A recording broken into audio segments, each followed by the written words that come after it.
Namaste Saraswati Deve Gauravani Prachanine Jayo Sunnavadi Paschata Deshatarine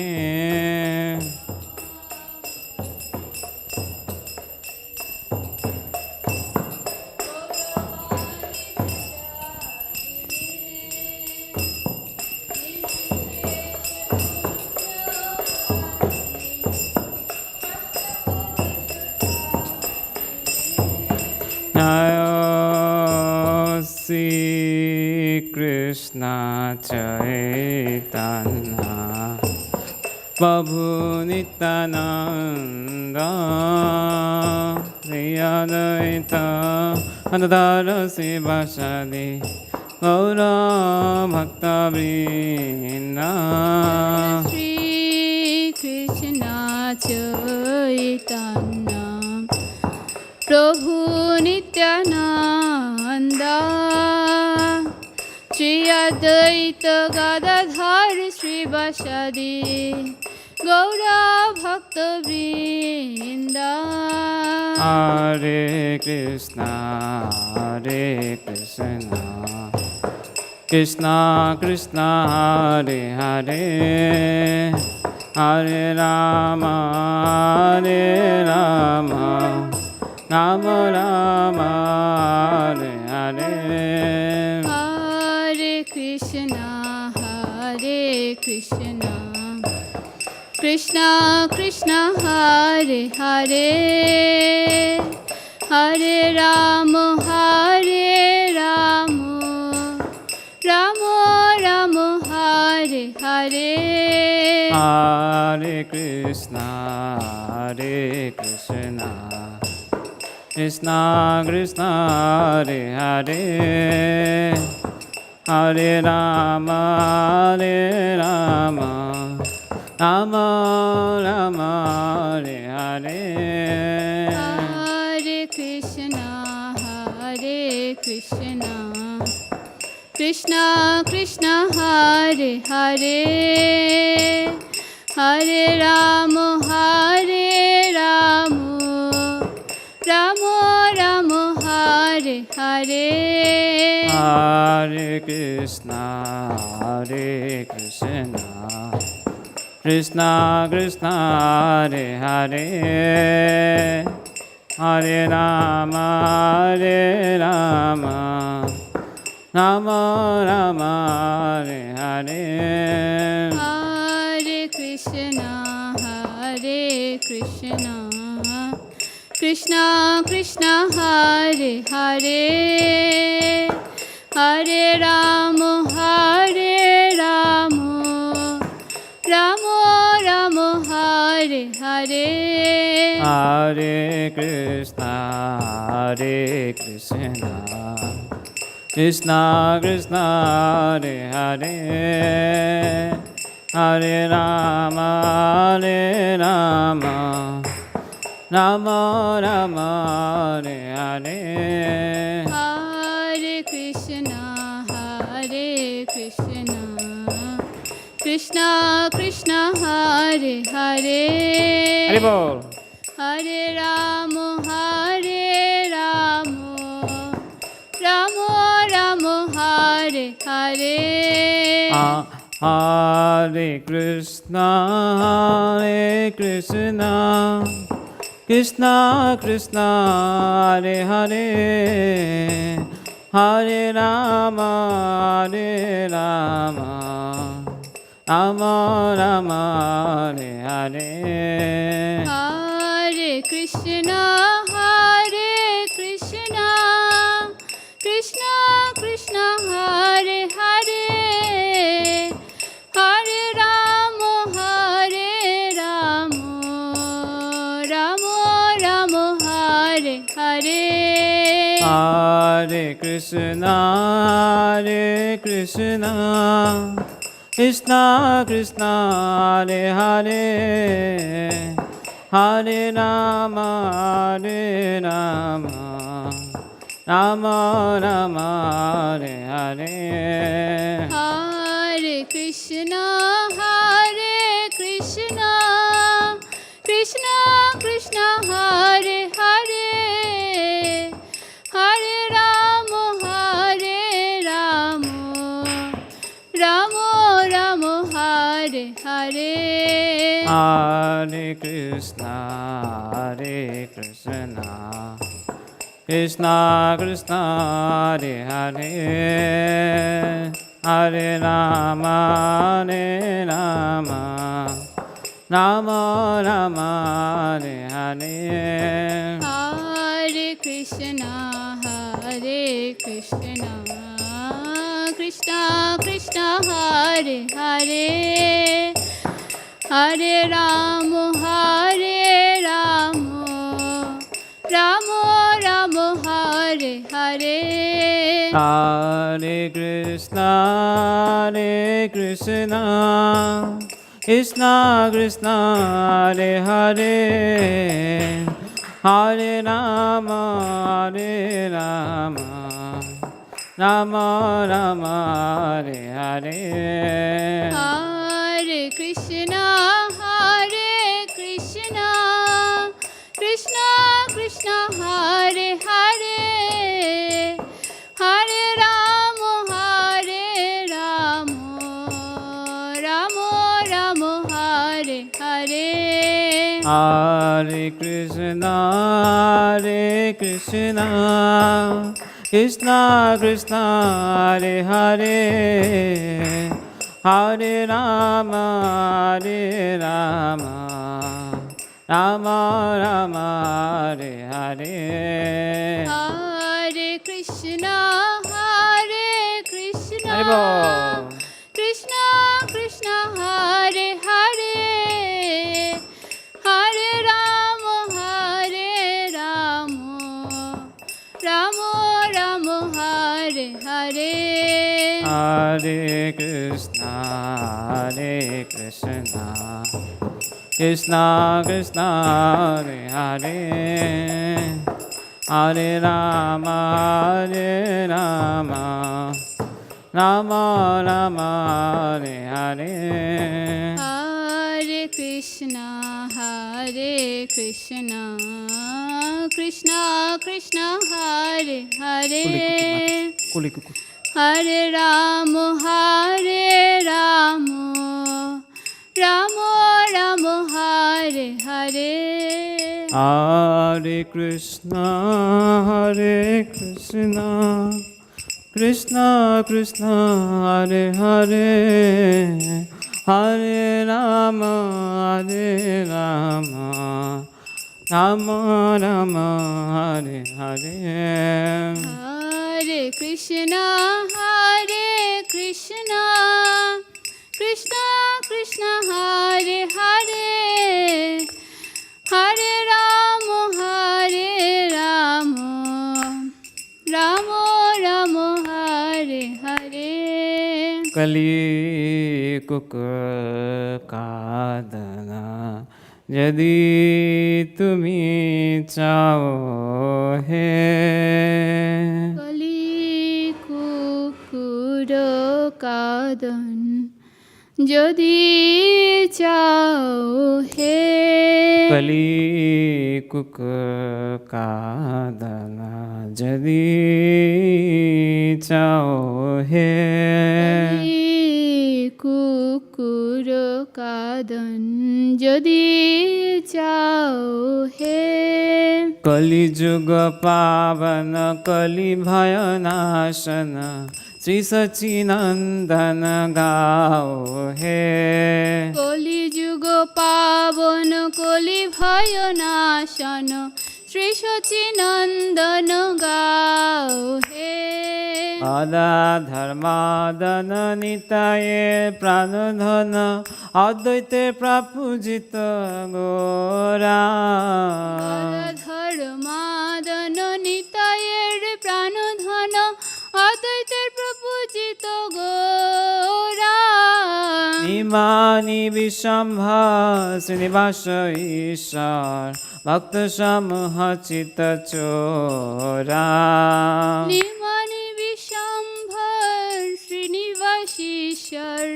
ভক্ত সমূহ চিত্ত চোরা নদিয়া শশধর মায়াপুর ঈশ্বর নাম প্রবর্তন সুরা নদিয়া শশধর মায়াপুর ঈশ্বর নাম প্রবর্তন সুরা জন শিক্ষক নৈশিকুল নায়ক মাধব রাধা ভাব পুরা জন শিক্ষক ন্যাসিকুল নায়ক মাধব রাধা ভাব পুরা সর্বভৌম শোধন গজপতি তারণ রামানন্দ পোষণ বীরা সার্বভৌম শোধন গজপতি তারণ রামানন্দ পোষণ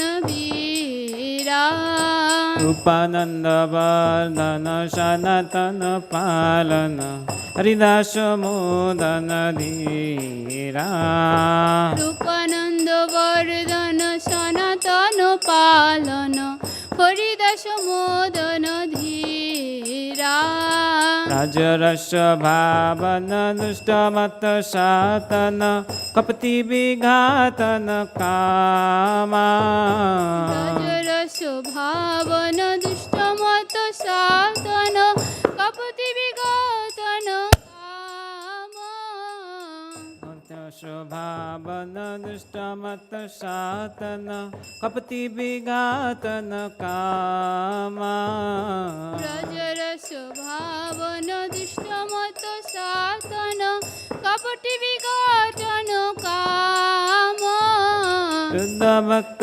পালন শুষ্ক জন তারণ চল ভক্তি দূষণ রামা শুদ্ধ ভক্ত পালন শুষ্ক জ্ঞান তাড়ন চল ভক্তি দোষণ রাম শুদ্ধ ভক্ত তারণ শুষ্ক জন পালন চল ভক্তি দূষণ রামা শুদ্ধ ভক্ত পালন শুষ্ক জ্ঞান তাড়ন চল ভক্তি দূষণ রামা কলি কুক কাদন যদি চাও হে কুকুর কাদন যদি যাও হে কলিযুগ পাবন কলি ভয় নাশন শ্রী সচিনন্দন গাও হে কলিযুগ পাবন কলি ভয় নাশন শ্রী সচিনন্দন গাও হে জয় জয় প্রভু প্রভুপা প্রভুপা জয় জয় প্রভুপা জয় জয় প্রভুপাদ প্রভুপাদ প্রভুপাদ জয় জয় জয় জয় গুরুদেব গুরুদেব গুরুদেব জয় গুরুদেব জয় জয় গুরুদেব গুরুদেব গুরুদেব জয় জয়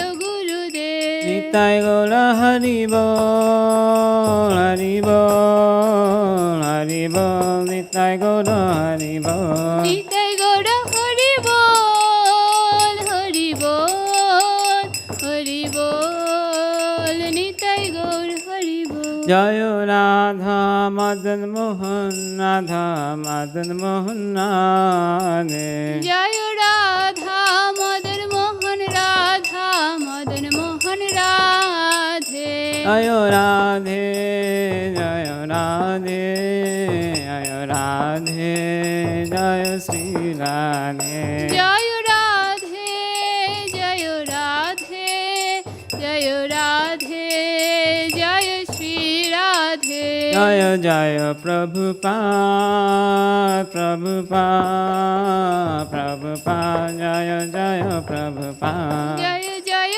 প্রভু প্রভুপাদ জয় জয় প্রভুপাদ জয় জয় গুরুদেব গুরুদেব গুরুদেব জয় জয় গুরুদেব জয় জয় গুরুদেব গুরুদেব গুরুদেব জয় জয় গুরুদেব ঘোষণা প্রেমানন্দে জয় বিশ্বমাপ পরমহংস পরিবেশক জয় বেদক শ্রীমদ ভক্তিবেদান্ত স্বামী শ্রী প্রভুপাদ কি জয় বিশ্বমাপ পরমহংস পরিবেশক শ্রীমদ ভক্তি সিদ্ধান্ত সরস্বতী গোস্বামী ঠাকুর শ্রী প্রভুপাদ কি জয় বিশ্বমাপ পরমহংস পরিবেশক শ্রীমদ ভক্তি শ্রীমদ গোরক্ষদাস বাবাজি মহারাজ কি অন্তকোটি বৈষ্ণবৃন্দ কি নামাচার্য सूर्यदास ठाकुर की प्रेम से बोलो श्री कृष्ण चैतन्य प्रभु नित्यानंद से गौर शिवशक्ति गौर भक्तवृंद की श्री राधा कृष्ण गोकुलनाथ श्याम कुंड राधा कुंड की गोवर्धन की श्री वृंदावन से मथुरा धाम की श्री मायापुर से नवद्वीप धाम की श्री जगन्नाथपुरी क्षेत्र की श्री गंगा माया जमुना माया की श्री भक्ति देवी तुलसी देवी की नित्य गौर प्रेमानंद और गुरु श्री समन्वय बट्टीस और गुरु श्री समन्वय बट्टीस और गुरु श्री समन्वय बट्टीस और गुरु श्री गुरु गौरांग और गुरु Shri Prabhupada.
Hare Krishna, welcome everyone to our Saturday Krishna Katha in ISKCON of Silicon Valley.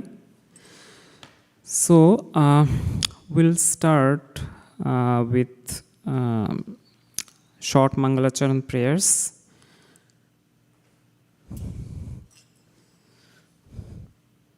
Just for your, consideration, we have actually some Mangalacharan prayers we do before we start Krishna Katha, just to make the starting auspicious. So everyone, you can probably chant with me, or you can chant in your mind. Om Ajnanatimirandhasya Jnananjana Shalakaya Chakshurum Militam Jena Tasmai Sri Gurave Namaha.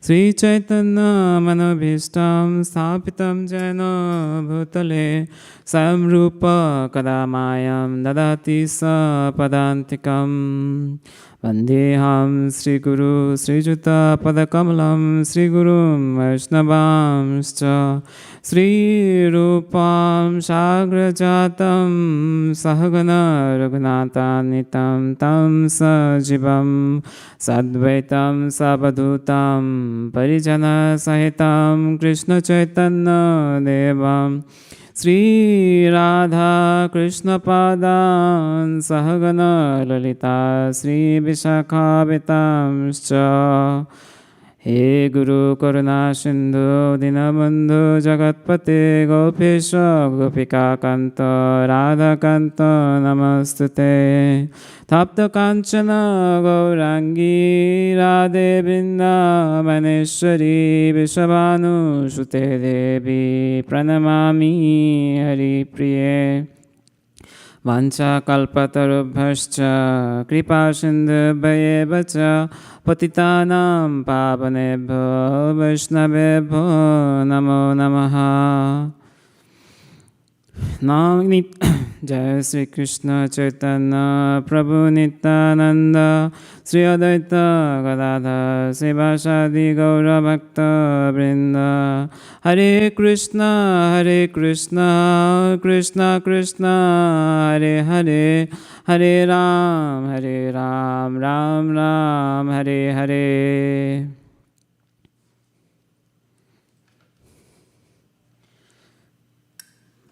So we'll start our class from Canto 4, Chapter 25, Text 1.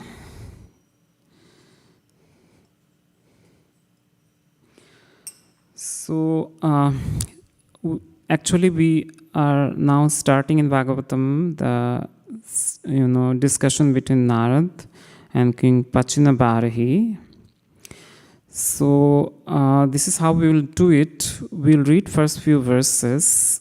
So I will probably, go one by one. Like I will read the first verse, then I'll ask one of you to read the second verse. We'll try to make it interactive. So if we have a mic available, that will be really helpful for our attendees. So I will read the first verse. Maitreya Vacha Iti Shandishva Bhagavan Varhishva Dvair Abhipujita Pushpashyatam Rajaputranam. A little down, Mataji.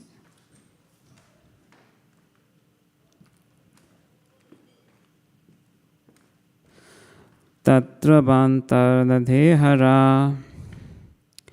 We'll go to the translation.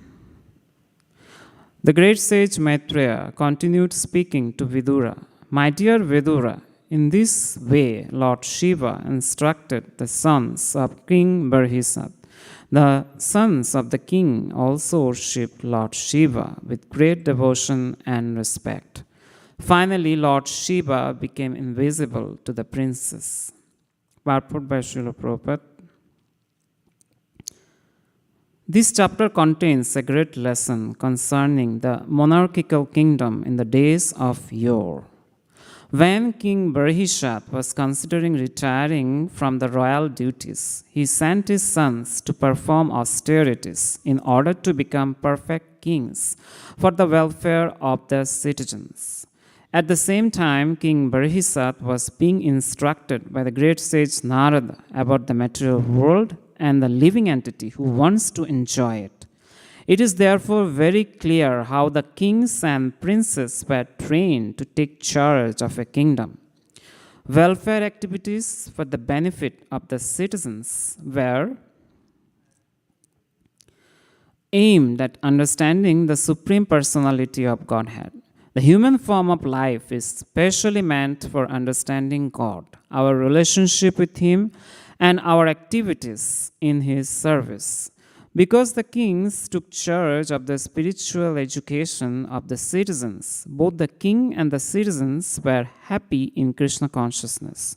In this regard, we should remember that the monarchical hierarchy of Prachin Barhisat comes from Maharaj Dhruva, a great devotee of the Lord. So we can see that King Prachin Barhisat is in the lineage of Maharaj Dhruva, who is a great devotee of the Lord, and the most celebrated disciple of Narada Muni. So see, Maharaj Dhruva has one other qualification, great qualification, which is he's a disciple of Narada Muni. King Prachin Barhisat was then too much engaged in fruitive activities due to performing different types of yagas.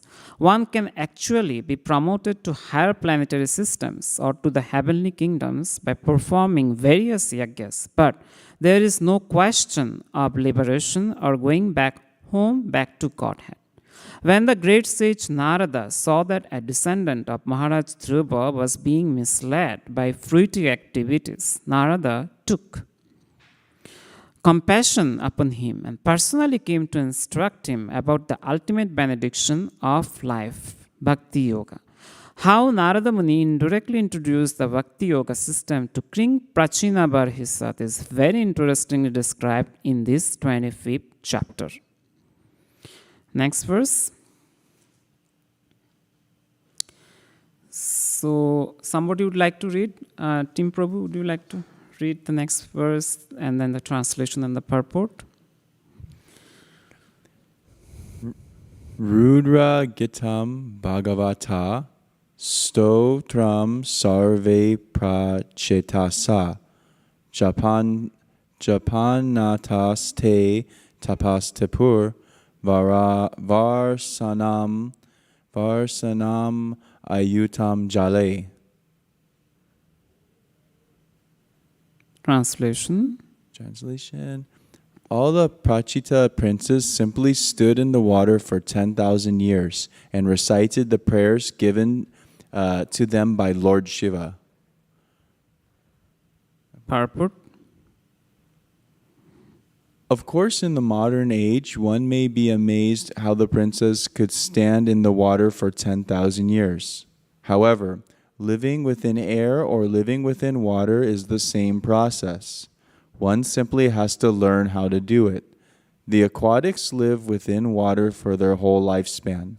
Certain favorable conditions are created to enable them to live within water. In those days, however, people used to live for 100,000 years. Out of so many years, if one could spare 10,000 years for the sake of austerity, he would be assured of success in his future life. This was not very astonishing. Although such a feat is impossible in this age, it was quite possible in Satya Yuga. So, Tim Prabhu, what do you think about doing austerity for 10,000 years? I would rather just offer prasadam and chant Hare Krishna. Bhakti Yoga it's like they say, like Bhakti Yoga is the elevator route. We don't have to do all those hard things like that. Yeah, excellent point Prabhu made. Yeah, we are so fortunate that Lord Chaitanya Mahaprabhu and Srila Prabhupada has given us this cult of Bhakti and the Bhakti Yoga process. So it is called Rajavidya. So it's the kind of king of all processes like Jnana Yoga, Dhyana Yoga, Karma Yoga, whatever is mentioned in Bhagavad Gita, and that this is called Rajavidya or Rajguhya Yoga, the devotional service. Thank you very much. So another thing to notice here, actually, austerity was kind of a key aspect in Satya Yoga. This incident actually happened in Satya Yoga. This discussion between Maharaj Prachin Varishad, and then we are now reading about his sons, how they did austerities for 10,000 years. That's how in Satya Yoga it was required to kind of be successful in one's sadhana.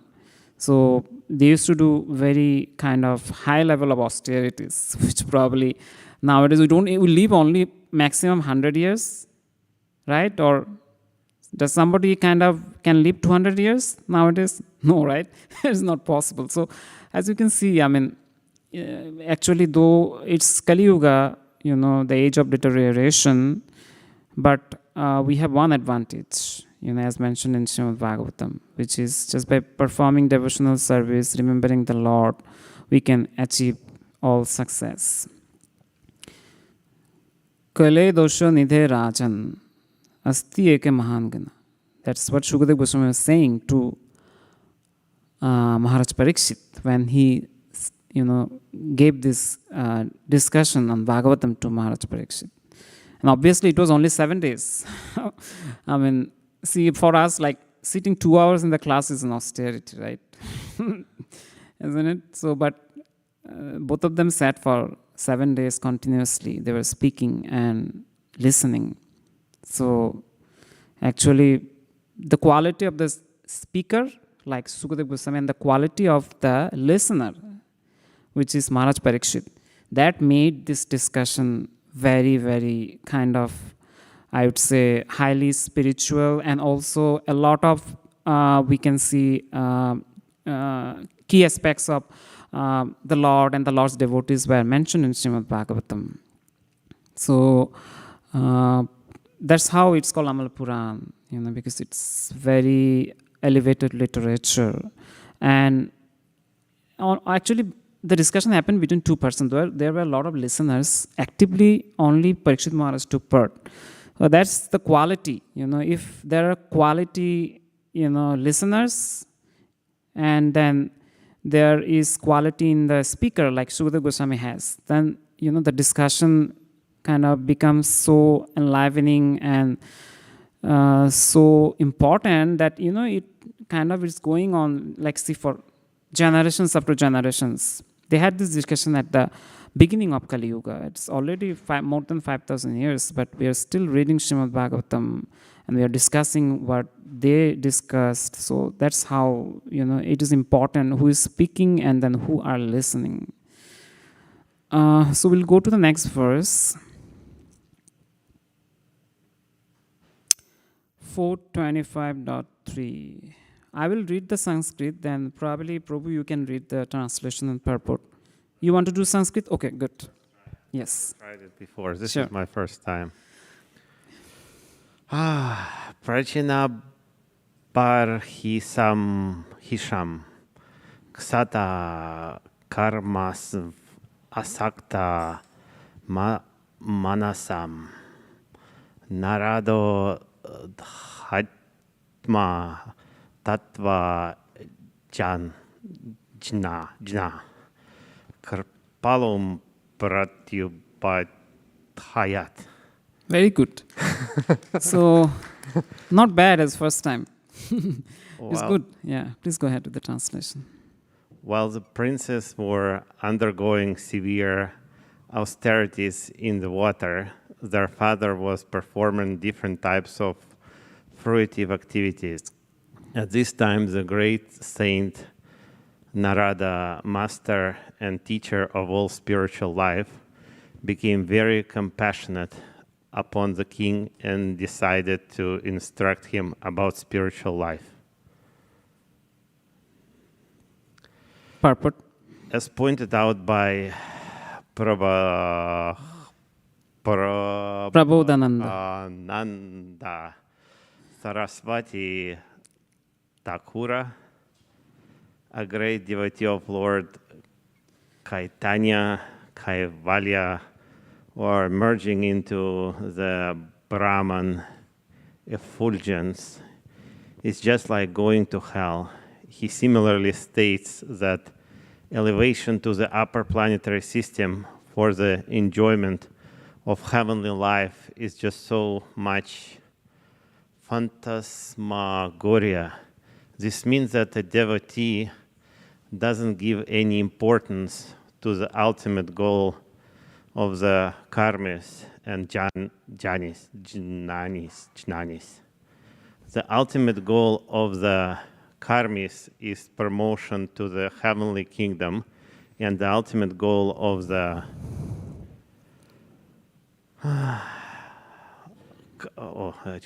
karmis, ultimate goal of the karmis is merging into Brahman effulgence. Of course, the jnanis are superior to the karmis, as confirmed by Lord Chaitanya. Koti karma nistamade eka jnani shrasta. One jnani or impersonalist is better than many thousands of fruitive actors. Therefore, a devotee never enters upon the path of karma or elevation by fruitive activities. Narada Muni took compassion upon King Prachinabarhasat when he saw the king engaged in fruitive activity. In comparison to mundane workers, those who are trying to be elevated to the higher planetary system by performing yajnas are undoubtedly superior. In pure devotional service, however, both karma and jnana are considered bewildering features of the illusory energy. Thank you, Prabhu. What's your name? Alex. Okay, thanks, Alex Prabhu, for reading. So we can see how Bhakti Yoga is superior, as Team Prabhu was mentioning, than Karma and Jnana. And so at some level, when we start practicing pure devotional service, then we will feel that even Karma and Jnana are also kind of bewildering. So it's not that we will not do Karma and will not kind of read literatures, but we'll try to then dovetail everything for the service of Supreme Lord Sri Krishna. So let's move on to the next verse.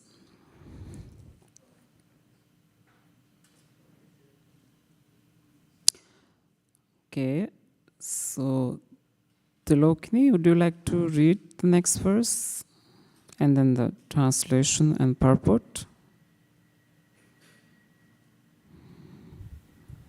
Shreyastam katamat rajan karmanatmana ihase dukha hani sukha bhapti shreyastan nehat cheshtaye. Translation. Narad Muni asked King Prachinvarhisat, "My dear king, what do you desire to achieve by performing these fruitive activities?"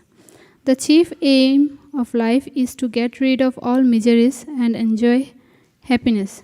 But these two things cannot be realized by fruitive activity. Purport. In this material world, there is a great illusion which covers real intelligence. A man in the mood of passion wants to work very hard to derive some benefit, but he does not know that time will never allow him to enjoy anything permanently. Compared with the work one expends, the gain is not so profitable. Even if it is profitable, it is not without its distresses. If a man is not born rich and he wants to purchase a house, cars, and other material things, he has to work hard day and night for many years in order to possess them. Thus, happiness is not attained without undergoing some distress. Actually, pure happiness cannot be had within this material world. If we wish to enjoy something, we must suffer for something else.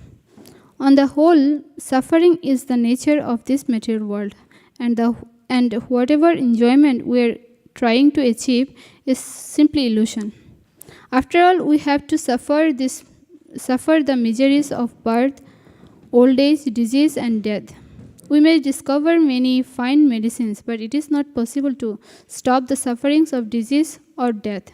Actually, medicine is not the counteracting agent for either disease or death. On the whole, there is no happiness in this material world, but an illusioned person works very hard for so-called happiness. Indeed, this process of working hard is actually taken for happiness. This is called illusion. Therefore, Narada Muni asked King Prachin Varhisat what he desired to attain by performing so many costly sacrifices. Even if one attains a heavenly planet, he cannot avoid the distresses of birth, old age, disease, and death. Someone may argue that even devotees have to undergo many distresses in executing austerities and penances connected with devotional service. Of course, for the neophytes, the routine of devotional service may be very painful, but at least they have the hope that they will ultimately be able to avoid all kinds of distresses and achieve the highest perfectional stage of happiness. For the common karmis, there is no such hope, because even if they are promoted to the higher planetary systems, they are not guaranteed freedom from the miseries of birth, old age, disease, and death. Even Lord Brahma, who is situated in the highest planetary system, Brahmaloka, has to die. Lord Brahma's birth and death may be different from an ordinary man's, but within this material world, he cannot avoid the distress of birth, old age, disease, and death. If one is at all serious about attaining liberation from these miseries, he must take to devotional service. This is confirmed by the Lord himself in Bhagavad Gita 4.9. Janma karma cha me divyam evam yo vetti tattataha tyakta deham punar janma naiti mam eti swarjuna. One who knows the transcendental nature of my appearance and activities does not, upon leaving the body, take his birth again in this material world, but attains my eternal abode, O Arjuna. Thus, after attaining full Krishna consciousness, the devotee does not return to the material world after death. He goes back to Godhead. That is the perfect stage of happiness, unblemished by any trace of distress. Thank you. So, actually, there is kind of a saying which goes around. I mean, you have to work very hard, as Vaishika Prabhu says. When you take birth, that's what you understand slowly, that it's all about hard work. If you want to achieve success, you'll have to work hard. So, there is a story which I can remember. One famous entrepreneur who has a huge company now. I mean, he was actually one day, he went to the beach. By the way, just to let you know, if you are seeing the screens are moving, actually it's not earthquake. Just to let you know, it's just on top there is some maintenance work is going on. So please don't kind of get disturbed with that. I know that I'm talking about the screens where we are seeing all these, sentences and, the Srimad Bhagavatam. It may jerk a little bit, but please don't take it, very seriously. So then that entrepreneur was kind of roaming around, and then he saw that a person, a young boy, I think around in his 20s, he was relaxing in the beach. And so that, it was that person came, the entrepreneur, and asked him, why you were chilling in the beach? It's a weekday and, you are supposed to work, right? I've seen you yesterday also, today also you are sitting in the same way. You don't have anything to do.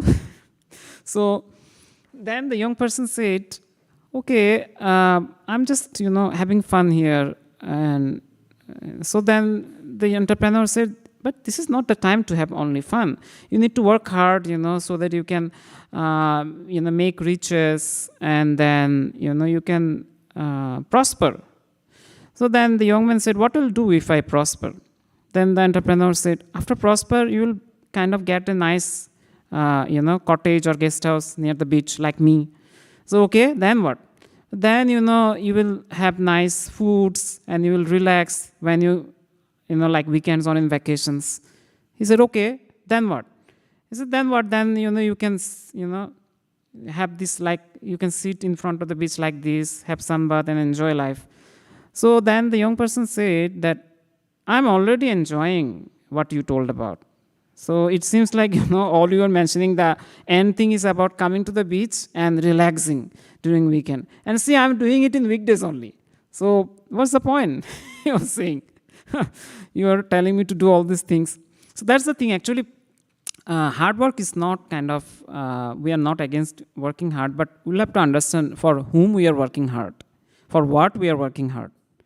If we are working hard to kind of engage in Krishna consciousness, if we are working hard to earn so that we can invest and then donate in Krishna conscious activities, maintain our family life to peacefully, perform devotional service, then it's okay. But if you are just working hard like SS, without any goal, just to, probably at old age, after retirement, we can have some relief and enjoyment. And as I said, it's an illusion actually. Because, in old age, what will happen, you will be inflicted with various diseases, right? So many people think that, okay, when I get retired, I'll work hard till I retire, and then after retirement, I'll enjoy. But then what happens, nature has its own way actually. You will get diseases, your family members probably, I'm not saying you will get, but that's what happens in old age. It's a very common thing, we know, right? Old age means disease is gonna be there, right? And then there will be fear of death. So, good idea is to start investing time in Krishna consciousness from now. This is the good time. Okay, so we'll go to the next verse.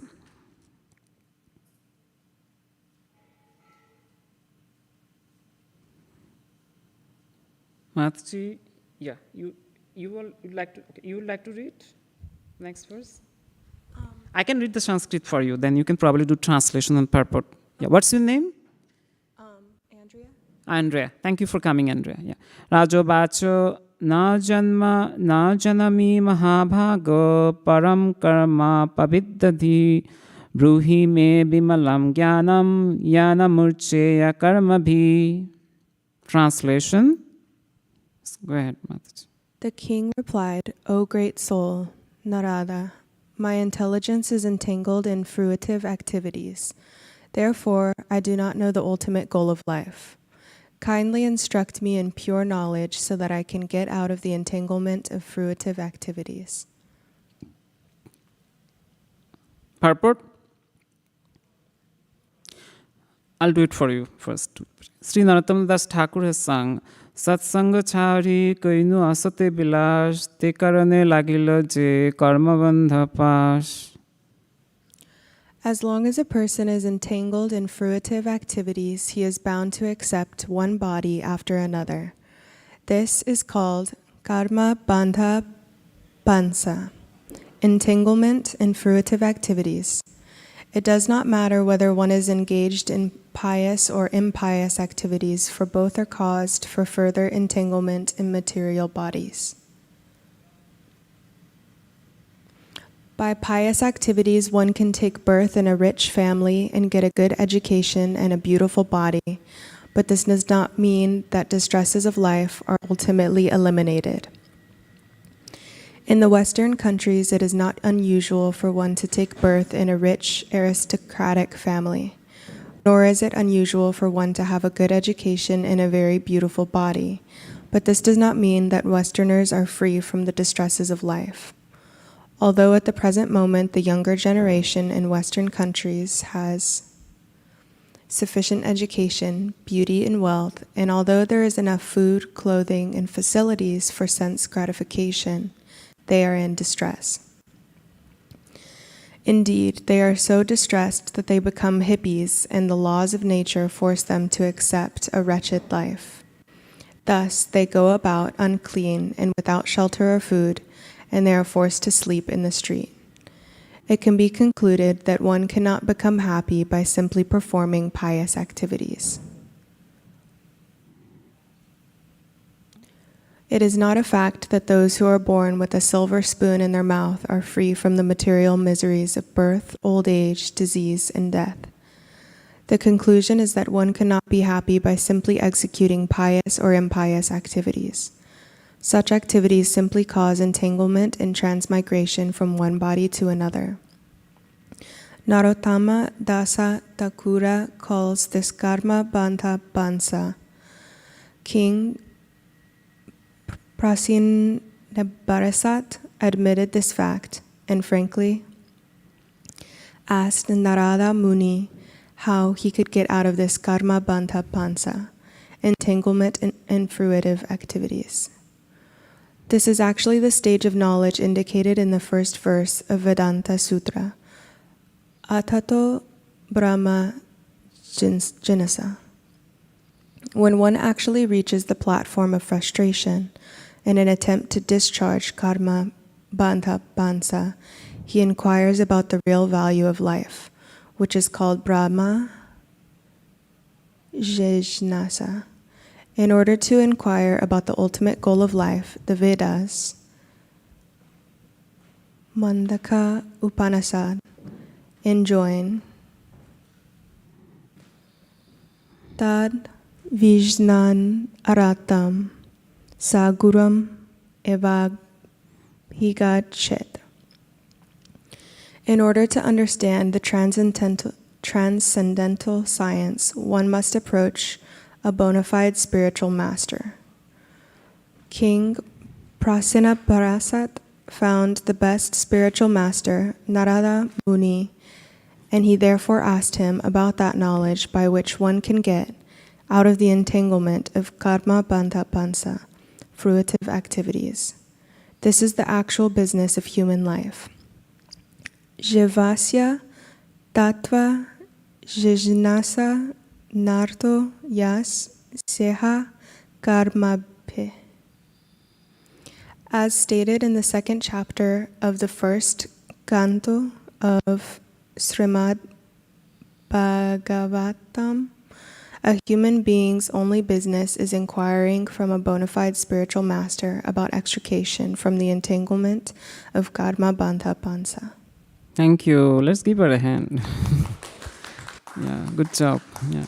So we can see, right, how we get entangled in Prabhupada was mentioning in this karma bandha fash. Narottam Thakur mentioned this as karma bandha fash because the karma we are doing, it can bind us actually in repeated birth and death. If we are not doing the karma intelligent way, how to do it in an intelligent way? To do it for serving Krishna, serving the Guru.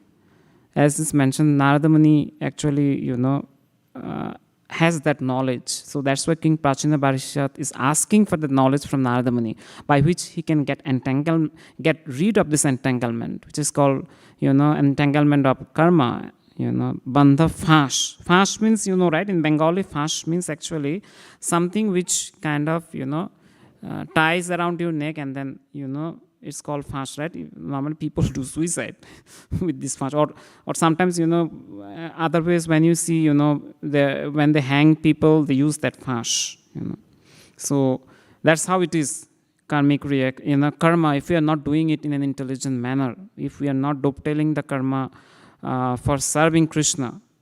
So it's a great art actually, as we'll see in the next verse. So King Prasinabharasat is actually asking Narada Muni, how to kind of be kind of free from this karma bandha fash. And that's what an intelligent person like Maharaj Prasinabharasat, who had been a king, right? And he is in the lineage of Dhruva Maharaj, but he's inquiring from Narada Muni. So that is the way, inquiring from Guru about spiritual life and how to get rid of the material world of birth, death, old age, and disease. This is real intelligence. Ataha Brahma Jigyasa is mentioned. We'll go to the next verse, few more verses. Then we will see, yeah. So, you'd like to read? Yeah.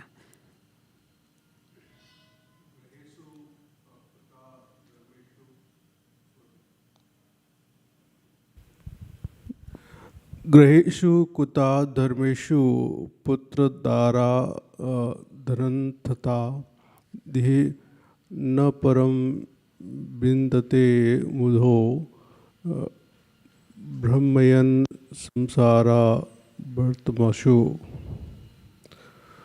Those who are interested only in a so-called dutiful life, namely remaining as a householder, entangled by sons and a wife and searching after wealth, think that such things are life's ultimate goal.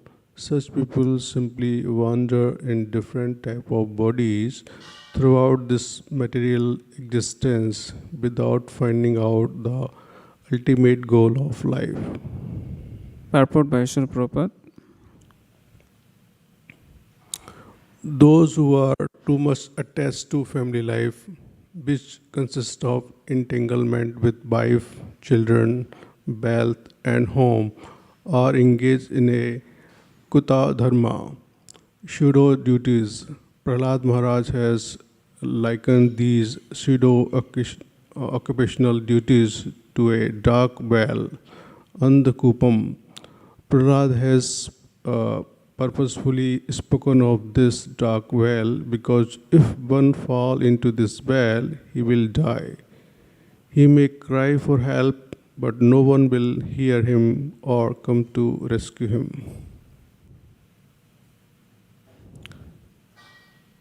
The bird of Brahmyan, Samsara, birth, Mashu are significant. In Chaitanya Chintamrita Madhya 19.151, Sri Chaitanya Mahaprabhu very clearly explains Brahmamanda Brahmite Kona Bhagyavan Jiva.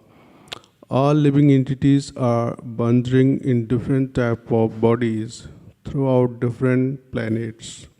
And if in the course of their wandering they come in contact with a devotee by the direction of Supreme Personality of Godhead, their lives become successful, even though King Prachin Barhisat was engaged in a fruitive activity.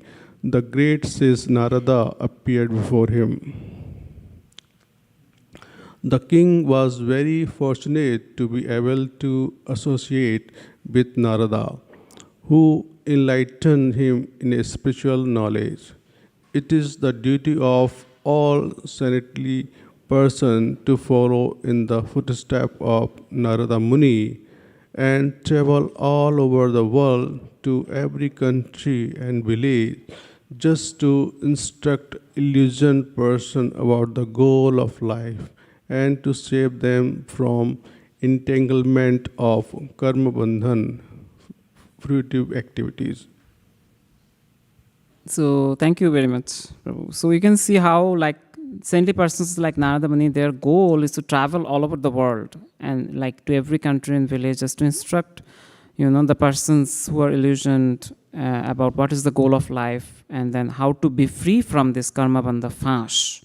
Like our Srila Prabhupada, he traveled all over the world and then he preached Krishna consciousness to almost, I think, all kind of major countries, and then he kind of revolved around the whole globe many times actually, just to give out this message because they are so compassionate. Prabhupada was so compassionate. That's why we are here. We are able to discuss Srimad Bhagavatam. Next verse.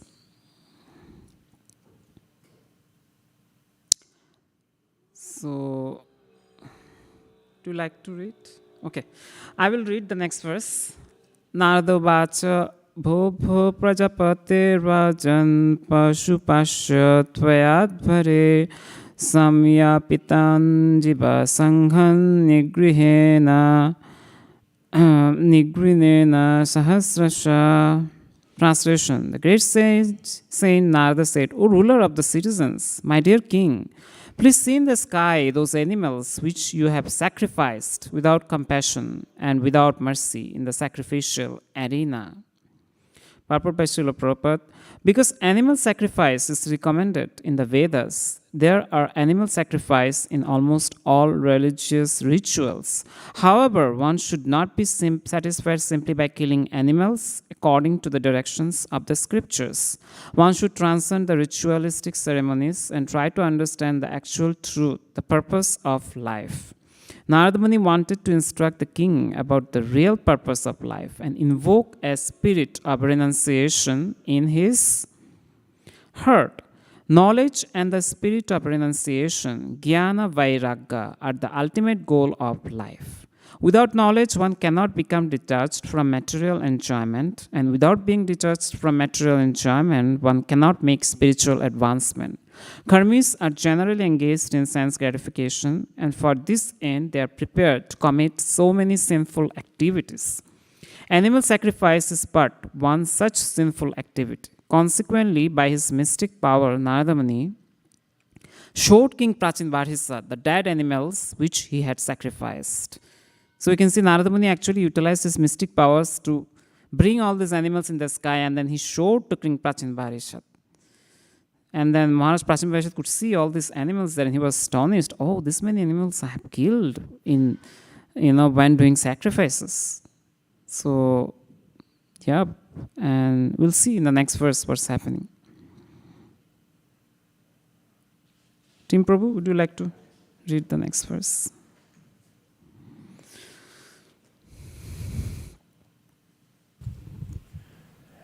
Ite tavam sampratikshante smaranto vaishasham tava samparitam ayakutaye chindanti uttahita manyava.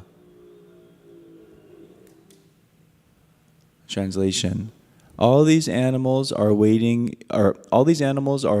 your death, so that they can avenge the injuries you have inflicted upon them. After you die, they will angrily pierce your body with iron horns. Purport: Narada Muni wanted to draw King Parachinabarhishat's attention to the excesses of killing animals in sacrifices. It is said in the Shastras that by killing animals in a sacrifice, one immediately promotes them to human birth. Similarly, by killing their enemies on a battlefield, the Kshatriyas who fight for a right cause are elevated to the heavenly planets after death. In the Manu Samhita, it is stated that it is necessary for a king to execute a murderer so that the murderer will not suffer for his criminal actions in the next life. On the basis of such understanding, Narada Muni warns the king that the animals killed in sacrifices by the king await him at his death in order to avenge themselves. Narada Muni is not contradicting himself here. Narada Muni wanted to convince the king that the overindulgence in animal sacrifice is risky business, because as soon as there is a small discrepancy in the execution of such a sacrifice, the slaughtered animal may not be promoted to a human form of life. Consequently, the person performing sacrifice will be responsible for the death of the animal, just as much as a murderer is responsible for killing another man. When animals are killed in a slaughterhouse, 6 people connected with the killing are responsible for the murder: the person who gives permission for the killing, the person who kills, the person who helps, the person who purchases the meat, the person who cooks the flesh, and the person who eats it. All become entangled in the killing. Narada Muni wanted to draw the king's attention to this fact.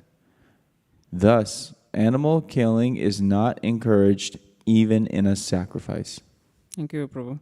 So we can see, right, animal killing is kind of becomes very tricky even when it is done in a sacrifice. Let's alone forget about maintaining slaughterhouses. We can see how the karmic influence is there for maintaining a slaughterhouse, and then how 6 people connected to the killing, all become responsible for the murder. So, but even in sacrifices those days, actually it was allowed to kill animals as long as, the animal gets the human body in the next birth. And that was done by how? Having expert priests, like we have our Raman Sakar Prabhu.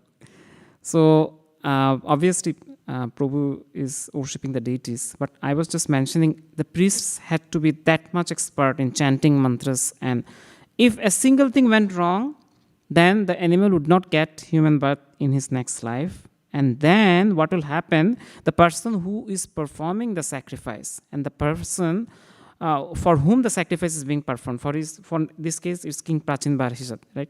For him, the sacrifice is being performed because he's the king. So he ordered the priest to do the sacrifice. That's why the sacrifices happen.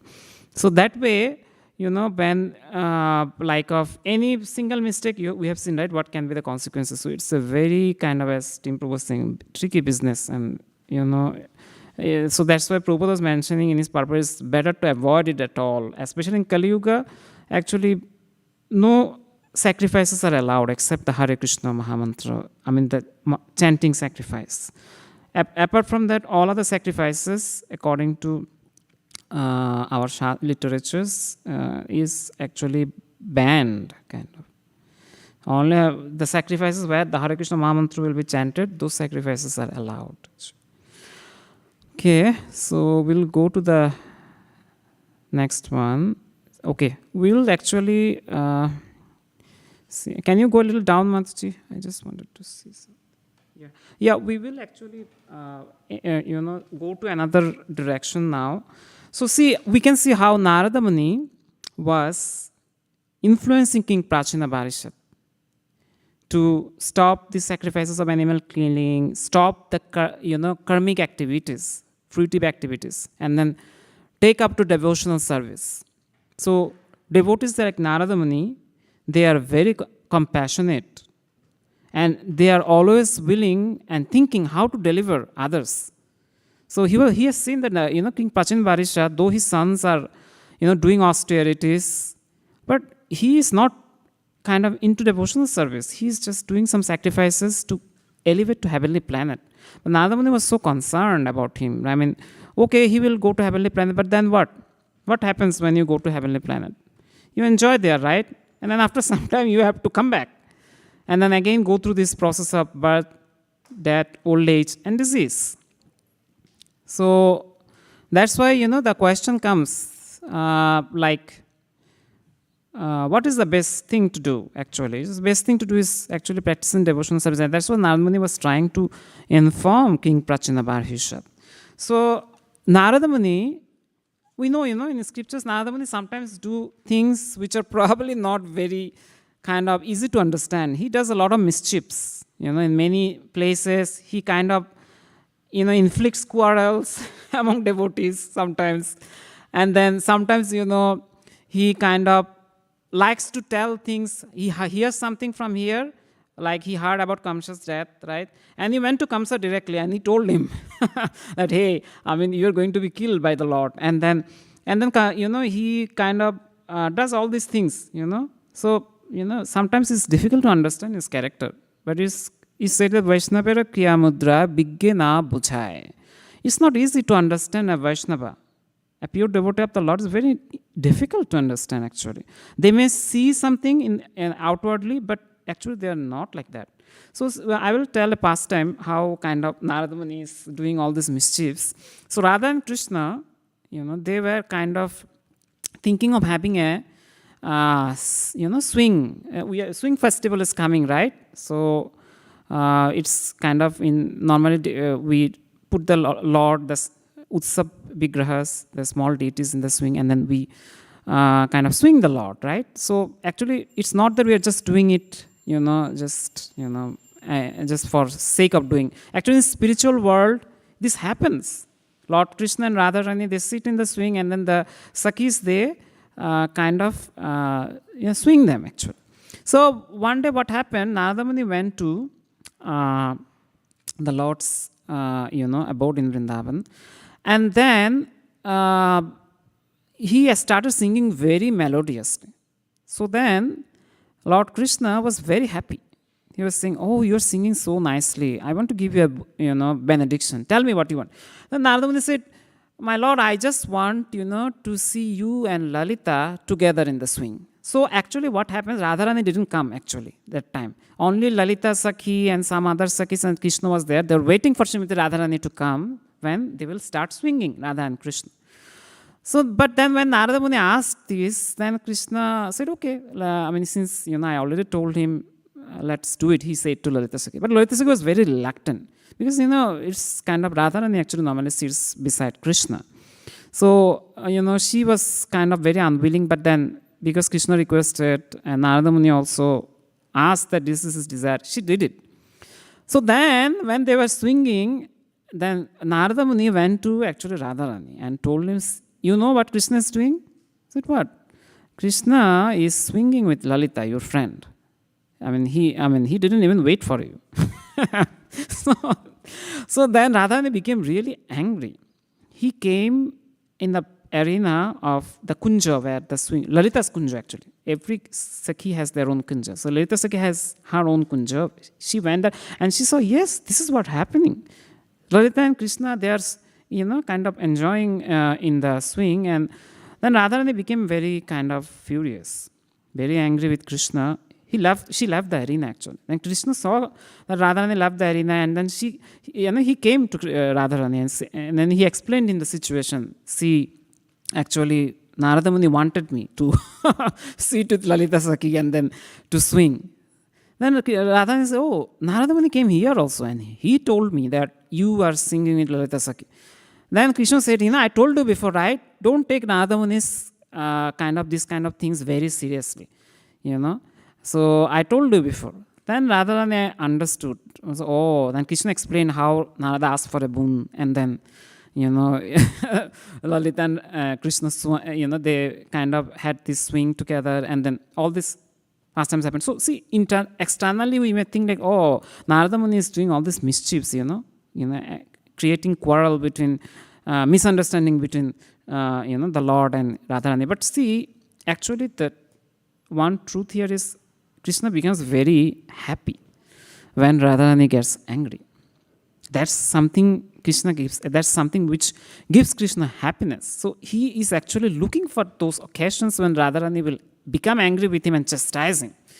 So Narada Muni is helping in that pastime actually. He is making arrangements so that Radharani becomes angry with Krishna and then she chastises Krishna. So in a way, if you see internally, he is actually assisting in the Lord's pastime. So that's why it's very difficult to understand Vaishnava's characteristics, their activities. So just to have a proof, I said something, but why you guys should believe, right?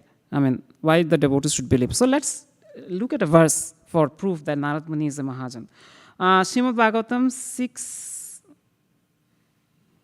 6:3-20. Mataji, can you please open up?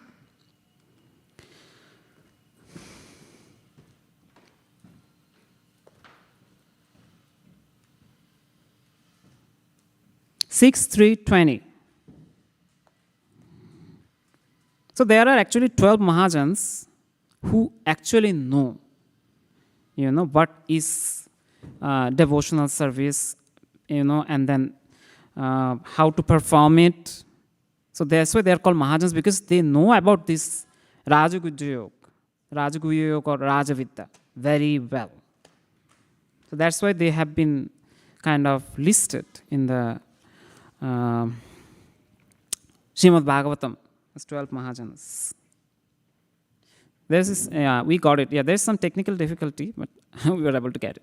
So it says, Sambhu Narada Sambhu Kumara Kapila Manu Pralado Janaka Bhishma Balirvaya Sakirvayam Dada Saite Viganimo Dharamam Bhagavatam Bhuta Guyam Vishuddham Durbodham Yam Yatmartham Asnute. Translation: Lord Brahma, Bhagavan Narada, Lord Shiva, the four Kumaras, Lord Kapila, the son of Devahuti, Swayambhuva Manu, Prahlad Maharaj, Janaka Maharaj, grandfather Vishma, Bali Maharaj, Sukadev Goswami, and I myself know the real religious principle. My dear servants, this transcendental religious principle, which is known as Bhagavad Dharma, or surrender unto the Supreme Lord and love for Him, is uncontaminated by the material modes of nature. It is very confidential and difficult for ordinary human beings to understand, but if by chance one fortunately understands it, he is immediately liberated, and thus he returns home back to Godhead. We'll read the purport also. In Bhagavad Gita, Lord Krishna refers to Bhagavad Dharma as the most confidential religious principle. As we say, Sarva Guya Tamam, Guyat Guya Taram. Krishna says to Arjuna, because you are my very dear friend, I am explaining to you the most confidential religion. Sarva Dharmam Parityajya Mamekam Saranam Braja. This is a very famous verse, right? We know that verse. Give up all the other duties and surrender unto me. One may ask, if this principle is very rarely understood, what is the use of it? In answer, Yamaraj is saying this to his associates. So Yamaraj is saying that herein that this religious principle is understandable if one follows the parampara system of Lord Brahma, Lord Shiva, the four Kumaras and other standard authorities. So see, Yamaraj, though he is the superintendent of death, very fearful personality, right? But he is kind of one of the authorities of these principles of Bhagavad Dharma, devotional service. So he's saying, there are 4 lines of disciplic successions. One comes from Lord Brahma, one from Lord Shiva, one from Lakshmi, the goddesses of fortune, and one from the Kumaras. The disciplic succession from Lord Brahma is called the Brahma Sampradaya. The succession from Lord Shiva, Sambhu, is called the Rudra Sampradaya. The one from Goddess of Fortune, Lakshmiji, is called the Sri Sampradaya. And the one from the Kumaras is called the Kumara Sampradaya. One must take shelter of one of these 4 Sampradayas in order to understand the most confidential religious system. In the Padma Puran, it's one of the Puranas, 18 Puranas, it is said, Sampradaya Bihina Je Mantraste Nisfala Mataha. If one does not follow the 4 recognized disciplic successions, his mantras or initiation is useless. In the present day, there are many apasampradayas or sampradayas which are not bona fide, which have no link to authorities like Lord Brahma, Lord Shiva, the Kumaras or Lakshmiji.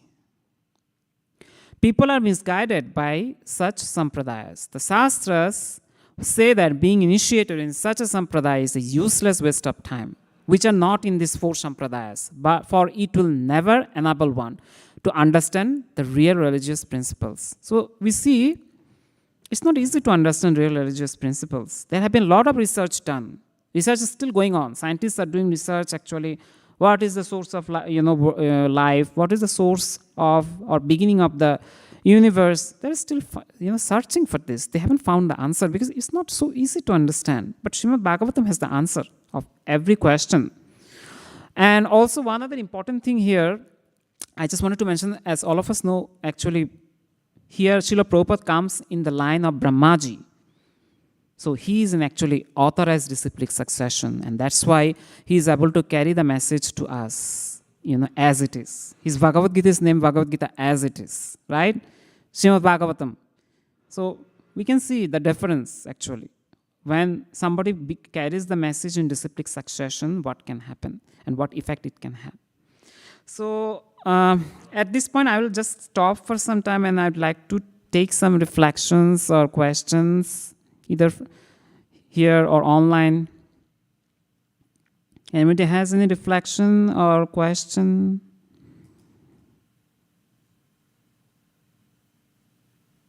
Yes, please, Team Pro. Yeah. Hare Krishna, please accept my obeisances. Just like based off of what we were just talking about a moment ago about disciplic succession, authorized authority, and bona fide masters. Like today, many people call themselves pundits, and pundits or experts, or they take are teachers, but that and they're not coming from. They're either speaking about fruitive activities, or they're not talking about Bhagavad Dharma, They could be experts on many things. But this sort of knowledge sort of leads the masses. And this knowledge is likened to, I think in Triyusha Upanishad it says, a jewel on the head of a serpent. So this kind of knowledge is even more dangerous than a serpent by itself. Because a jewel on top of a serpent allures many men, and it becomes more attractive. But it's also very dangerous because it could sway us into illusion.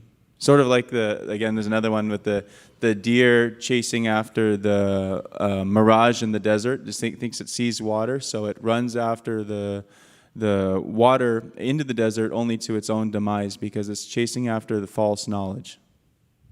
Thank you so much. Yep, that's what Prabhu said is very true. We have so many Pandits here, so-called, and they claim sometimes even to be avatars of the Lord, So, but, we'll have to actually taste what is real knowledge. And we can only taste somebody to see if they're speaking authorized way by hearing them attentively and then comparing with what we are learning from Srila Prabhupada's Srimad Bhagavatam. So if that person is not talking about Bhagavad Dharma, which, the Bhagavatam speaks about, and then all kinds of, apadharmas have no place in Srimad Bhagavatam. Srimad Bhagavatam exclusively talks about the Lord and His devotees and how, they are acting, in which consciousness they are acting. So we can see, right, in Srimad Bhagavatam, that is the goal, Bhagavad Dharma, nothing else. Anything else, is discarded. Kaitava Dharma it is called, everything else, if it is not connected to Bhagavad Dharma. There is a great science, and Prabhupada has written this he wrote these commentaries, actually being awake at night for countless of days. I mean, he used to sleep only 3-4 hours and then write all these literatures. For what? Just to give us this knowledge of Srimad Bhagavad Gita and Srimad Bhagavatam. Painstakingly he wrote in English so that, we all have access to this Raja Vidya or Rajguya knowledge. Thank you so much, Prabhu. Anybody else has any question or realization? Yes, please go ahead, Alex, Prabhu.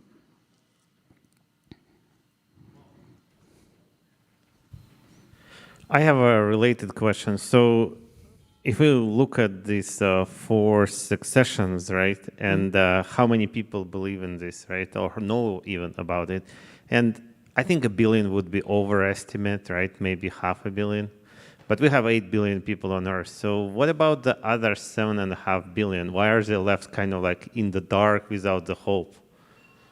Yeah. So if I understand right, your question is, though these 4 sampradayas are existing, why only you gave 500,000 as a number, only few are kind of interested or know about this? Why the others are, just roaming around?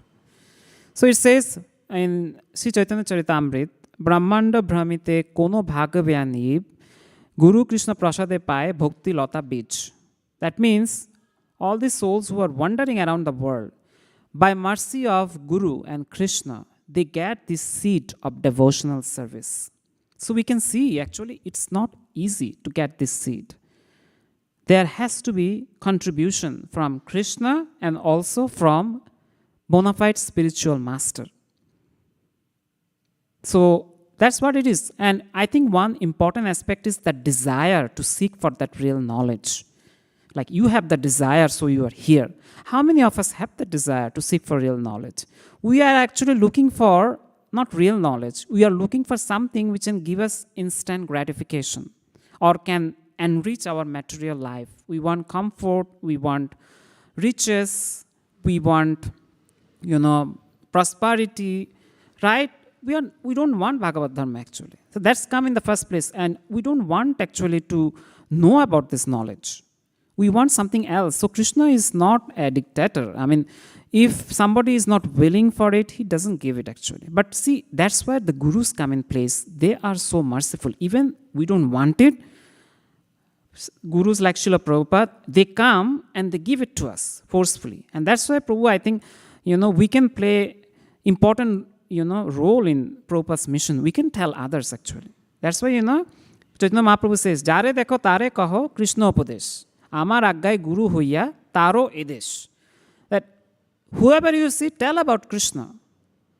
Become a guru on my order and then deliver everyone, deliver the country.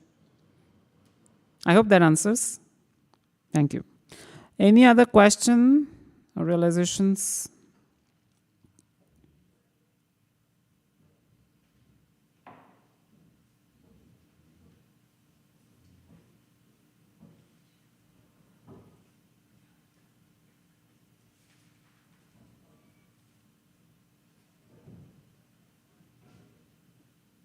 Okay, so we'll go ahead. So I would like to tell a story about a plunderer. His name was Ratnakar. So Ratnakar, it's a story in Treta Yuga. So, this is Kali Yuga running, right? Treta Yuga means thousands and I would say millions of years ago. So there was a plunderer, that time. He used to stay in a jungle with his family, his wife, his kids, his mother and his father. And what was his duty? What is the duty of a plunderer? To rob, right? He was very expert at it. He was so kind of infamous, actually people used to fear to go through that village. That jungle. When they used to go to their villages, sometimes they have to go through this jungle. They used to be very fearful, and sometimes they used to avoid the jungle and take like some other detour. So this Ratnakar, he was very merciless. What he used to do, he used to kind of ask people to give everything they have. And if they were not willing to give, he used to kill them and get their belongings, whatever he could find, riches, and then their belongings. Like he was like that. So one day this plunderer Ratnakar, was waiting in front of, on top of the tree, just for his next victim. Then Narada Muni was coming, he was singing very nicely, coming, He saw, he said, oh, okay, today from morning I'm waiting, there is nobody. This, person is coming. I will rob him, So when Narada Muni approached the tree, he jumped down from the tree and stood in front of him, saying, okay, now I got somebody. Now give me whatever you have. Otherwise I'll kill you. So Narada Muni, he looked at this person, and he started smiling very mildly. So then this Ratnakar said, why you are smiling? Then Narada Muni was saying, I know you're doing this business for so many years. You have killed so many people, and then you have robbed so many of their belongings. Do you know how much sin you are accruing? Then Ratnakar said, I'm doing it for my family. I have to maintain them, and this is my profession. So, I'll have to do it. Then Narada Muni said, okay, but you're doing so much for your family. Will they take a single portion of your sin? Then Ratnakar kind of got a little, shocked with this question. He said, I think they will, because I'm doing so much for them, right? I'm killing people, I'm, plundering riches just to maintain them. They will take the sin. Narada Muni then smiled. He said, okay, so you go and ask them if they will take the sins from you. Then Ratnakar kind of, he didn't even think that Narada Muni will ask something like this. So he said, okay, so you are very clever. You want me to send to my home and then you want to flee. Huh? After waiting so many hours, I got somebody and you want to flee? No, I will not let that happen. So Narada Muni said, you tie me with this tree so that I cannot flee. Obviously, Narada Muni was kind of playing a game with him because he can do anything. He can just he can disappear, right? He can go anywhere he wants. He has the boon from the Lord that he can travel anywhere he wants. So he's called actually transcendental, sage. And then he can go anywhere. He stays in the Devaloka. And from there, he can go anywhere. He has access to anywhere. He can come here. He can go to spiritual world. He can go to Vaikuntha. He can go to he can be here in US and then he can be in India. So, even Prabhupada's time, what happened, Prabhupada sometimes used to see Narada Muni sitting in his assembly and he used to laugh. And then one day was disciple asked, why are you laughing? He said, Narada Muni is there. He's listening to us. That's how, he has potential. But then he for the sake of teaching Ratnakar, he said, I'll be here. So Ratnakar went to his family. And then first he asked his dear wife, he said, my dear wife, I'm doing so much sinful activities. I'm killing people, I'm robbing them for you and maintaining you. So now I came to know that I'm incurring sin because of this. So will you take some portion of my sin? Because I'm doing so much for you. Then his wife was, kind of had a face kind of totally surprised. His wife said, as my husband, it's your duty to kind of take care of me. And for the taking care, if you're committing sins, that's up to you. I didn't tell you to kind of do all these things. So why I should take a portion of your sin? I will not. He was kind of very disappointed with this answer. He said, okay, probably my kids will do it because, obviously they are my kids and, they have my best interest. So I'll ask them. He asked his kids then, his son and, his sons that, see, sons, I'm doing so much sinful activities just to, maintain all of you. So I hope you will take some portion, right, of sinful activities that I'm doing. So then his sons mentioned, Dad, as our, dad, you're supposed to maintain us till we become, adult and then earning ourselves. So, but for that, if you're committing sins, why we should take part or portion of your sin? You are responsible for your sinful activities. So he was kind of totally shocked, about this answer. He said, okay, I'll ask my parents. At least they have kind of brought me to this world and, they have best interest for me. He went to his old parents. That ages, actually, people didn't used to send their old parents to, Vriddhas, the hermit, like old retirement communities. They didn't used to do that. Or like leave them alone by themselves. They didn't used to do that during those days. They used to kind of, normally what used to happen, the husband and wife, they're in the retirement age, they used to go for Banaprastha. That means they used to go probably in the, jungles, or they used to go a solitary place to perform worship. And sometimes the wife used to stay at home with the son or with one of the sons. But if they were not able to do that, then normally the son used to take care, or sons used to take care of their parents.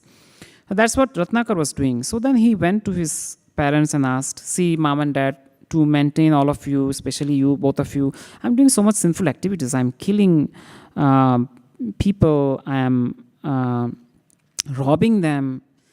So will you take some portion of my sins? Then his mom and dad kind of became really, they became really disturbed, and they said, see, my son, we have given you enough care, and, we have, contributed for you to grow up and then, start your livelihood. But we would not take any portion of your sin because, we kind of, it's your duty to take care of us at this stage. And we want your best, as parents, but, please don't engage or kind of ask us to take your sins. Because we didn't tell you to do this kind of activities, sinful activities, to maintain the family. And he was he just got back to his sense actually. He was saying, for whom I am doing all these sinful activities? For whom I am killing? I have killed so many people, and, I have stole so many riches and plundered so many, so many riches and belongings from others.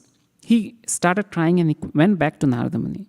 And he told Narada Muni, says, he actually untied Narada Muni. He offered him obeisances and he started crying and he mentioned, oh dear sage, I now understand actually. I was doing all these sinful activities actually in ignorance. I asked my family members to take some portion of my sins. Nobody was willing to do that. Not even my own wife. So he was kind of thinking now, please direct me, what should I do? You are a great sage. You have real knowledge. You tell me what to do. So Narada Muni, he then told him, okay, you chant Rama's name, Lord Rama. Lord Rama is supremely merciful. We'll have to understand this is Treta Yuga.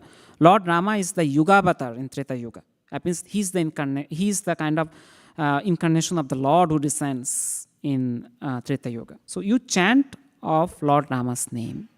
Then you will be relieved of your sinful activities. So after this, he tried to chant Rama's name. All of you can try. It's not difficult, right? To chant Lord Rama's name. It's Rama, Rama, Rama. But he was not able to do that because he was doing so much sinful activities all through his life. The simple two-syllable word Rama, he was not able to kind of utter. Then Narada Muni, so this is why spiritual masters, importance comes in. He knows how to engage a disciple in the Lord's service. So he devised, he said, you chant Mara. So see, Mara means dad. So then he became really happy, This Ratnakara said, oh, this I can chant. I have a lot of experience in this. He used to kill people, right? So he said, this is good, I can do it. So he started chanting, Mara, Mara, Mara, Mara, Mara, Mara, Mara, Mara. So what's happening? At some point, started chanting Lord Rama's name. So then Narada Muni just told him, now you keep chanting like this. I'll see you again. Then Narada Muni left, disappeared from this place. He started chanting Lord Rama's name. And then slowly, different insects like ants, they started residing on his body and they started making actually their residence. They made a hill actually, and on top of his body. And he, they started staying there, and then obviously if ants are there, what they will do? They will eat all your flesh, Only, his skeleton was remaining. And there, that skeleton was chanting Rama's name. So after many years passed by, Lord Narada Muni actually coming through that place, he heard that chanting of Rama. He then remembered, oh, I have a disciple here. I told him to chant Lord Rama's name. So then he actually came, and then with his mystic power, he revived his body actually. And then Ratnakar came out of that, nest of ants. And then, he then paid obeisances to Narada Muni. Then Narada Muni was said, since you have chanted so sincerely Lord Rama's name for so many years, your life now is successful. You have achieved perfection, which is attaining Lord Rama. Actually, he saw Lord Rama also. When he was meditating, at some point he saw Lord Rama in his heart. So he said, I will name you Balmiki. So Balmiki actually comes from Balmik. Balmik is a Sanskrit word which means, nest of ants. So Balmik actually nest of ants. So his name was given Balmiki. And all of us probably know who is Balmiki, right? He is the author of Ramayana, the story about Lord Rama. So he actually is very famous, among all, because he is the first poet in Sanskrit literature, and he wrote the first verse actually. So that is interesting. All Sanskrit poets, they normally offer obeisances to Balmiki because of his contribution, literary contribution. Balmiki Ramayana is an excellent composition actually. Everything perfect in meter. So even if we consider literary perspective, in Sanskrit literature, it has high value. It talks about Lord Rama, as we know. So that's how, it's transforming Lord Rama's name, Lord Krishna's name. If we chant the Lord's holy name, obviously, if we can get it from somebody like Narada Muni in disciplic succession, that is better. But still, even just chanting Lord's name, Hare Krishna, Krishna Krishna, Hare Hare, Hare Ram, Ram Ram, Hare Hare, has huge benefits. It can actually give us the benediction of the Lord's mercy. We can get rid of this entanglement of birth, death, old age, disease. We can do something meaningful actually in life. And then chanting also helps to connect us to the Lord. To go in a situation where we will understand what is the purpose of our life, which is to serve the Lord. So Balmiki is called actually Adi Kavi. He's the first poet in Sanskrit language. So in that sense, I will like to kind of see if you have any realization or questions at this point of time. I know we spoke about one story, so please feel free to tell us what kind of you have probably liked about, or what is the realization, or if you have any questions. Yes, please go ahead. Can you please give him the mic? Mic to him, yes.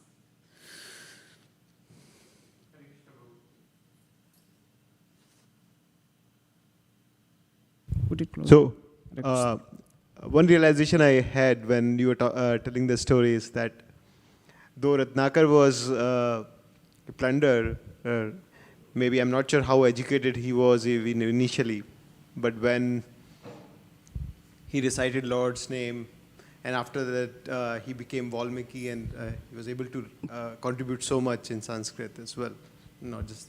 So it means that, meaning, besides that, even all that intellectual wisdom that we sometimes have, all this, so that also starts coming with the Lord's name.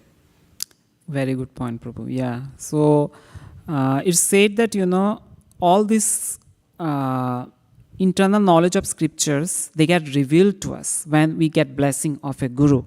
Somebody like Narada Muni, who is in the disciplic succession. Somebody like Srila Prabhupada. So that transforms us. And see, as Prabhu rightly mentioned, Balmiki not only wrote the epic Ramayana, but he kind of became a great scholar. So, Pangum Langhayate Giri. So that means a lame man, he can cross a mountain if he has blessing of the Guru. A blind man can start walking and seeing if he has blessing of the Guru. So that's why it is so important to have mentors, have gurus who can guide us in our spiritual life. Anything else? I have a small question regarding the time frame of Maharishi Balmiki. So, when Ram was born, Balmiki was at the same time frame, or like after he born, he had all this whole Ramayana, and then because the love kush time also Balmiki was there. So, like when the time frame related to Ram's life, yeah. Okay, so the question is whether Balmiki and Rama were existing in the same time frame in the material, in the world during Treta Yuga. For Lord Rama, it will be actually appearing because he is always here. Just he appears in front of us so that you can see him.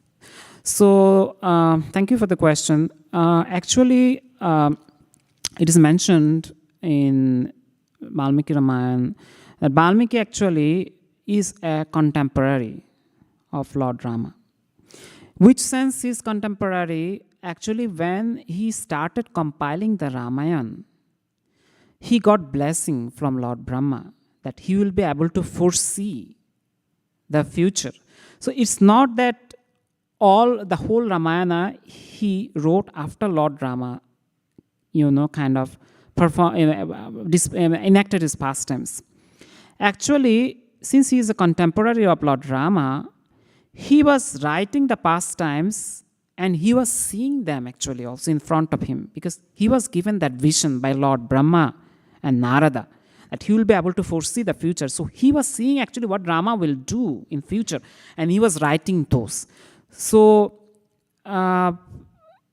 it's kind of very hard to grasp it, that how that is possible.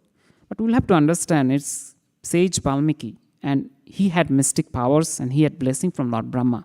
So he was seeing actually what is happening in the future, and he was writing it actually. And that's what happened in Lord Rama's life. Is that helpful, Prabhu? Okay. Anything else?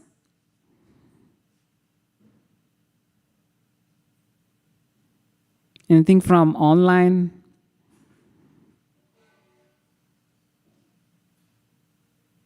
Let's give a round of applause for our online participants. Yep.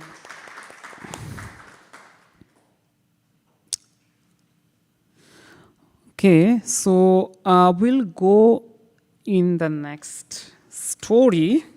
Would you like one more story or? Yeah, okay, team wants. Okay, good. So I would like to talk a little bit about Mrigari, the hunter. Almost similar story, but there is some difference. So Chaitanya Charitamrita Madhya Leela, chapter 24, verse 220. CC Madhya Leela, chapter 24, verse 220.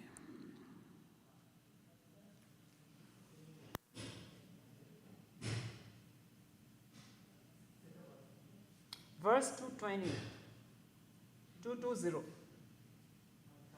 Chapter 24.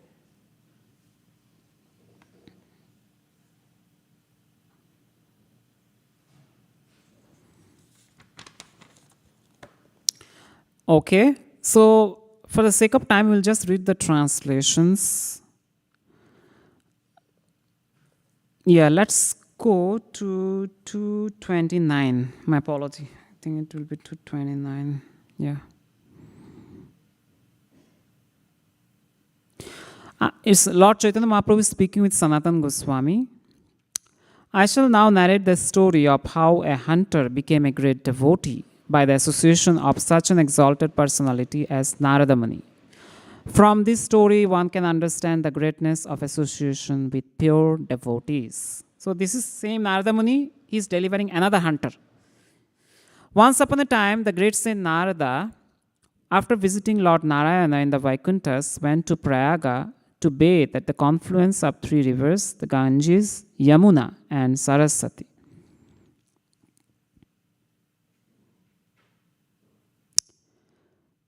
Narada Muni saw that a deer was lying on the path through the forest and that it was pierced by an arrow. It had broken legs and was twisting due to much pain. Farther ahead, Narada Muni saw a boar pierced by an arrow. Its legs were also broken and it was twisting in pain. Something is going on here, right? When he went further, he saw a rabbit that was also suffering. Narada Muni was greatly pained at hurt to see living entities suffer so. When Narada Muni advanced further, he saw a hunter behind a tree. This hunter was holding arrows and he was ready to kill more animals. The hunter's body was blackish, he had reddish eyes, and he appeared fierce. Seems like just like Ratnakar, right? It was as if the superintendent of death, Yamaraj, were standing there with a bow and arrows in his hands. When Narada Muni left the forest path and went to the hunter, all the animals immediately saw him and fled. Anybody would like to write the next verse? Read the next verse, Tilokini.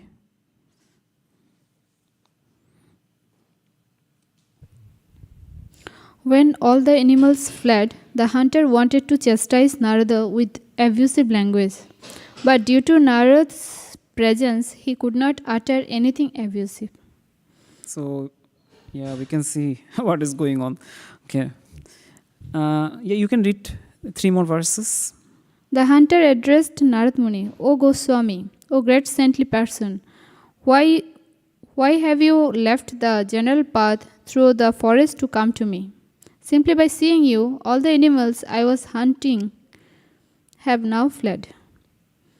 Narad Muni replied, leaving the path, I have come to you to settle a doubt that is in my mind.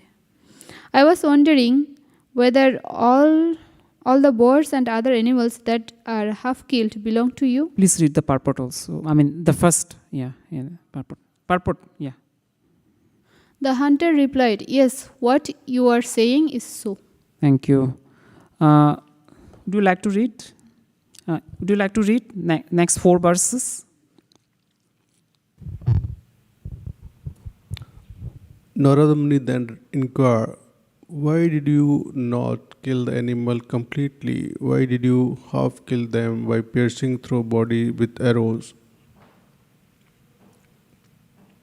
The hunter replied, my dear sensitive person, my name is Mragari, enemy of animals. My father taught me to kill them in that way. When I see half-killed animals suffer, I feel great pleasure. Narada Muni then told the hunter, I have one thing to beg of you. The hunter replied, you may take whatever animal or anything else you like. I have many skins. If you would like them, I shall give you either a deer skin or a tiger skin. Narada Muni said, I do not want any of the skins. I am asking only one thing from you in charity. I beg you that from this day on you will kill animal completely and not leave them half dead. Thank you. Would you like to read next 4 verses? Okay, yeah, please go ahead. Thank you. Yeah. The hunter replied, my dear sir, what are you asking of me? What is wrong with the animals lying there half killed? Will you please explain this to me? Narad Muni replied, if you leave the animals half dead, you are purposefully giving them pain. Therefore, you will have to suffer in retaliation.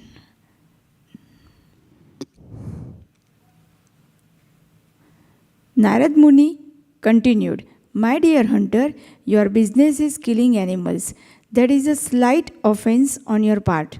But when you consciously give them unnecessary pain by leaving them half dead, you incurred very great sins.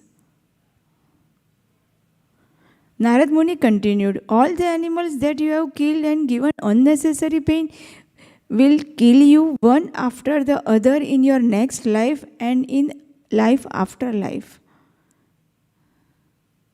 In this way, through the association of the great sage Narad Muni, the hunter was a little convinced of his sinful activity. He therefore became somewhat afraid due to his offenses. The hunter then admitted that he was convinced of his sinful activity, and then he said, I have been taught this business from my very childhood. Now I am wondering how I can become freed from these unlimited volumes of sinful activity. The hunter continued, my dear sir, please tell me how I can be relieved from the reactions of my sinful life. Now I fully surrender unto you and fall down at your lotus lift. Please deliver me from sinful reactions. Thank you. Can you please do next 4 verses, Mataji?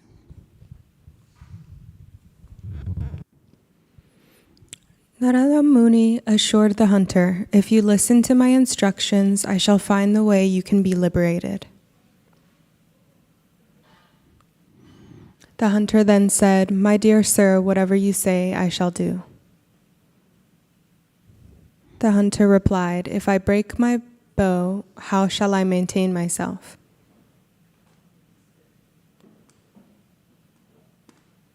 The hunter then said, my dear sir, whatever you say, I shall do. Yeah, please read the purport also. Just first paragraph of the purport. Narada Muni replied, "Do not worry, I shall supply all your food every day." Okay, next verse. Being thus assured by the great sage Narada Muni, the hunter broke his bow, immediately fell down at the saint's lotus feet, and fully surrendered. After this, Narada Muni raised him with his hand and gave him instructions for spiritual advancement. Narada Muni then advised the hunter, "Return home and distribute whatever riches you have to the pure brahmanas who know the absolute truth. After you have distributed all your riches to the brahmanas, you and your wife should leave home, each of you taking only one cloth to wear." Narada Muni continued, "Leave your home and go to the river. There you should construct a small cottage, and in front of the cottage you should grow a tulasi plant on a raised platform." Thank you. Would you like to read, Prabhu? Next 4 verses. After planting the tulsi tree before your house, you should daily circumambulate that tulsi plant. Serve her by giving her water and other things, and continuously chant the Hare Krishna Mahamantra. Narada Muni continued, "Every day I shall send sufficient food to you both. You can take as much food as you want."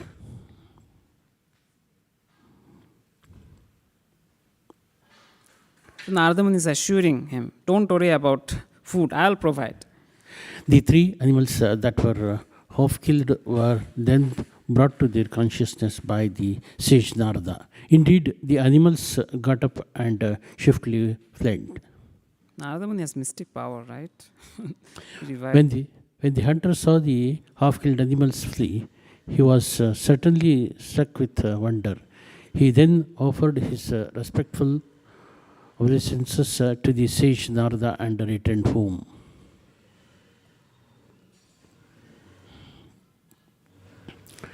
After all this, Narada Muni went to his destination. After the hunter returned home, he exactly followed the instructions of his spiritual master Narada. The news that the hunter had become a Vaishnava spread all over the village. Indeed, all the villagers brought alms and presented them to the Vaishnava who had formerly been a hunter. So we see all the villagers, they are helping him actually now. In one day, enough food was brought for 10 or 12 people, but the hunter and his wife would accept only as much as they could eat.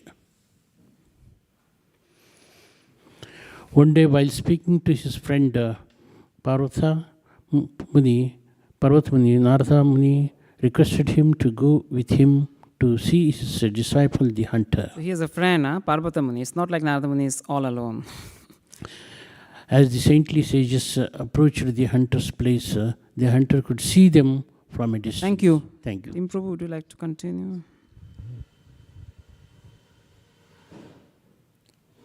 Next verse.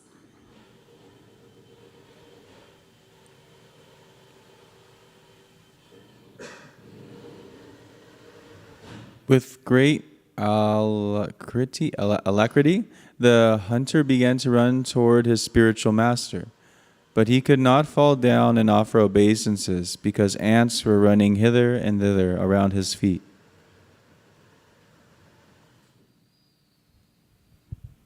So ants are involved here also in the story. We can say, though these are different stories, by the way. Ratnakar's one and Megari's ones are different stories. Yeah, next verse. What text we read? Do you remember, Tim Prabhu? Is it 271? Okay, good. We are just trying to make it a little bit convenient for all of you to read. We know it's difficult to go one after other. So we'll have everything together now. Yes. Thank you. Seeing the ants, the hunter whisked them away with a piece of cloth. After thus clearing the ants from the ground, he fell down flat to offer his obeisances. Narada Muni said, "My dear hunter, such behavior is not at all astonishing. A man in devotional service is automatically nonviolent. He is the best of gentlemen. O hunter, good qualities like nonviolence, which you have developed, are not very astonishing. For those engaged in the Lord's devotional service are never inclined to give pain to others because of envy." So devotees don't have envy. They want good for everyone. The hunter then received the two great sages in the courtyard of his house. He spread out a straw mat for them to sit upon, and with great devotion he begged them to sit down. Thank you, Prabhu. So we can see, right, how compassionate he became. Even the ants, he didn't want to kill any ant. He's very nicely removed the ants from the floor and then he paid obeisances because he was worried if I pay obeisances and some ant fall inside me, inside my body, they might die, right? So that much compassionate he became, who was killing animals left and right and like in such a way that he was giving them pain before killing, right? He was not killing them right away. That's when Narada Muni asked, why don't you kill them right away? He was killing them, half killing, and then he was taking pleasure in seeing them, die by getting inflicted with pain and suffering. Now, see how much he changed. Because just offering water to Tulsi Maharani, and then the Tulsi plant, and then also just by chanting the Lord's name. Next, thank you, Tim Prabhu. Okay, let's go ahead. He then fetched the water and washed the sage's feet with great devotion. Then both husbands and wife drank the water and sprinkled it on their heads. When the hunter chanted the Hare Krishna mantra before his spiritual master, his body trembled and tears welled up in his eyes. Filled with ecstatic love, he raised his hands and began to dance, waving his garments up and down. Yes, please, can you read the translation also? No, sorry, the purport. Yeah, no, you read translation. I'm saying the purport of text 276. A little down. I think it's already there. Yeah. Okay, it's not there. Okay, let's read the next one. Yeah, sorry. Yeah, sorry, I was missing. Which one now? 277? Yes, please read from 277. When Parvata Muni saw the ecstatic, loving symptoms of the hunter, he told Narada, "Certainly you are a touchstone." Because he transformed, right? The great hunter, he transformed into a great devotee who is so compassionate even towards ants. Please go ahead. Parvat Muni continued, "My dear friend Narada Muni, you are glorified as the sage among the demigods.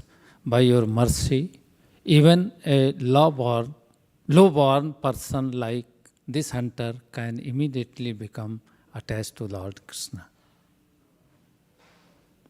Narada Muni then asked the hunter, "My dear Vaishnav, do you have some income for your maintenance?" The farmer hunter said, "Please do not send so much grain, only send what is sufficient for 2 people or no more." Thank you. So see how much he is not greedy anymore. He just wants food for 2 of them, he and his wife, and then that's it. He doesn't want more than that. So he's asking Narada Muni, please don't send so many foods. He doesn't want to waste. Okay, so anybody would like to read on the back? Or would you like to read next 4 verses? From text 281. Please read next 4 verses. Narada Muni approved his not wanting more than a daily supply of food, and he blessed him, saying, "You are fortunate." Narada Muni and Parvatya Muni then disappeared from the place. Thus, I have narrated the incident of the hunter By hearing this narration, one can understand the influence of association with devotees. Thank you very much. That's all in the story. So what we understood, right? See, though Mikari was a hunter, he was killing animals. By chanting Hare Krishna mantra, after receiving it from Narada Muni and following his guru's instructions, he became a Mahatma actually. All the villagers were coming with offerings for him and his wife. He didn't have to think about maintaining his family, because he was blessed by Narada Muni that I'll provide you the, requirements, the food that you are looking for. And so that's how the Lord takes care. If somebody has that much dedication, towards the holy name and the Lord and instructions of Guru, then one can have anything, by the Lord's grace and the Guru's grace. So, just to give a proof of how somebody can be delivered, whatever status he or she is in, whatever class, whatever state of consciousness, how that person can be delivered if that person has the benediction of a guru, a bona fide spiritual master like Narada Muni. Srimad Bhagavatam 2:4-18. Can we open up?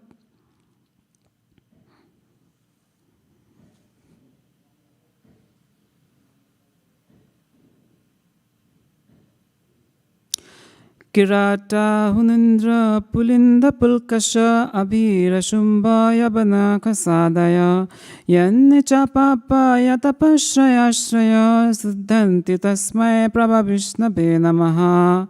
So here we see in the Sanskrit synonyms, it says Apashraya Ashraya. So those who have taken shelter of the devotees of the Lord. This is an important point here.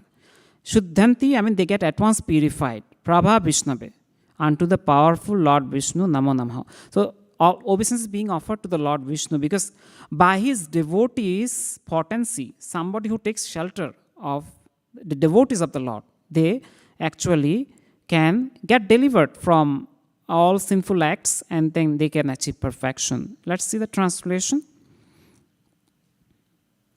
Kirata Huna, Andhra, Pulinda, Pulkasha, Abhira, Sumbha, Yabana, members of the Khasha races and even others addicted to sinful acts can be purified by taking shelter of the devotees of the Lord. Due to his being the supreme power, it's calling the Lord is the supreme power and his devotees, they can deliver actually anyone. I beg to offer my respectful obeisances unto him. So that is the potency of the devotees of the Lord and devotional service. They are actually roaming around the world, just with one, intention to help others, to help, souls, living entities who are suffering. So actually, many of our temple congregation members, they have went to Los Angeles because there is a Rath Yatra happening. You might know about it. So, I think around 40,000 attendees are there, devotees and people from all over US gather in Los Angeles Rath Yatra. It's a huge one. So if you haven't been there, it's a good one to try once. It's really amazing festival. And we will have our Rath Yatra ceremony next week. Is it on Sunday? Somebody can confirm? Yes. So we'll be having the Rath Yatra ceremony in Golden Gate Park. And it will start during, I think, early morning. The flyers are probably still there. You can see when it starts. We'll have the Rath going around all over, in some of the San Francisco, areas, especially near to Golden Gate Park. And then it will end in Golden Gate, the procession, which will start in the morning. And then there will be nice cultural occasions, festivals. And then there will be nice prasadam given to everyone. So all of you are invited. And so we are doing it after 1 week of Los Angeles Rath Yatra. And this Rath Yatra pastime is actually so, I would say, important actually for us because Prabhupada actually introduced this Rath Yatra in the US first, outside of India. Actually. And then it is now happening in many parts of the world, many countries. They're celebrating Rath Yatra under ISKCON's, guidance. And Chaitanya Mahaprabhu was living in Puri, the great saint Chaitanya Mahaprabhu. And he used to, kind of engage all the devotees during Rath Yatra in Puri. So many ways, like just for talking about his kirtan pastimes, he used to have normally 7 groups who used to do kirtans. In each group, there were singers assigned, there were, players assigned, and then there were, persons who will be doing dancing. Each group, there was a head dancer, head singer, and head, mridanga player and all. And then, this kirtan used to happen all through the Rath Yatra, 7 days, especially during the procession, going to the Gundicha and then coming back from the Gundicha temple. So still Puri in Rath Yatra in Puri is happening, which happens a little late before actually. Here it happens during summertime in US. So that's why, it's a little laid back Rath Yatra, but, it works out for us because, here summer is the time when normally it's more appropriate to do Rath Yatra because of weather situation and many other considerations. And so Rath Yatra is about actually very intimate, I'm saying, because in Rath Yatra what happens, we take Krishna back to Vrindavan. That's what is the mood. We are pulling Lord Jagannath, Lord Baladev and Subhadra towards Vrindavan. So that's what every devotee wants. We want Krishna to be in Vrindavan with Srimati Radharani and the residents of Vrindavan. Because why? Because they are the greatest devotees. Narada Muni actually kind of in Brihad Bhagavatamrita, he was going to different devotees to kind of find out who is the greatest devotee. So his conclusion was the residents of Vrindavan are the greatest devotees. And this is our service we are doing in Rath Yatra. We are taking Krishna, Jagannath, Baladev, Subhadra to Vrindavan. And that's how we are, assisting the Brajabasis, the residents of Vrindavan. Because they haven't seen Krishna, right, for so many years. Krishna is in Mathura or Dwaraka, they are in separation. We are doing so much, kind of service for the residents of Vrindavan, the best devotees of Lord Krishna. So please, everyone, if possible, come just for 10 minutes, 15 minutes next week, Rath Yatra in Golden Gate. And if you need assistance, the flyers are there. And if you have questions, you can ask me or, any other devotees here. So is there any last reflection or question before we end our discussion today? Anything you'd like to mention? Anything you liked? Yes, Mataji, please. Then Trilokini. Can we have a mic there? Hare Krishna, Prabhu. Hare Krishna. I just wanted to understand the significance of Snan Yatra, which happened last week in Berkeley. If you can help us understand. Thank you. Sure. Thank you, Mataji. What's your name? I'm Preeti. Okay, Preeti Mataji. Thank you for the nice question. So why we do Sana Yatra, right? So, the basic understanding I have is, we all take bath, the Lord also needs to take bath. That's one thing. But the Lord, he doesn't take bath every day. Obviously, he takes bath, but this kind of intense bathing he takes only during Sanayatra, where bathing happens for like an hour. Why? Because the Lord has to perform this pastime of becoming sick. This is a ritual in Puri. So how do you become sick? Tell me, do you become sick if you are taking bath for an hour? Is there a chance of becoming sick for that? Getting cold? There is, right? That's the thing. So since the Lord is taking bath for an hour, he becomes sick. He has fever, he has cold, and then he's taken away from the altar actually. He's placed in a separate room or like a separate portion of the temple in Puri. Here also where there are Jagannath deities, like LA has Jagannath deities, LA temple. Berkeley, as Mataji mentioned. What happened? Berkeley also has Jagannath deities. So they take away Lord Jagannath and place in some hidden place. And then, what does Lord Jagannath do then with Baladev and Subhadra? He takes medications. There are herbal medications, special type of drinks. What do you do when you have fever? You take hot drinks, right? You take medications. Jagannath Dev also takes drinks, obviously those are herbal drinks, not tea and coffee, just to let you know. Herbal drinks he takes. energy drinks, with like lemonades and like that. And then he takes medication, herbal medications. And this is a time actually when he doesn't give darshan to anyone. Why? Then he's sick, right? When you're sick, do you like roam around or like show yourself to everyone? No, right?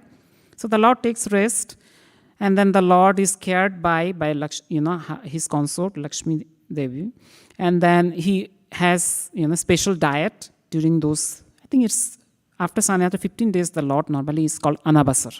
I mean, he doesn't give darshan; he just rests. So that's the period, and and before that is this Sannyatra coming. So Sannyatra also kind of is an auspicious beginning, we can say, of Rath Yatra.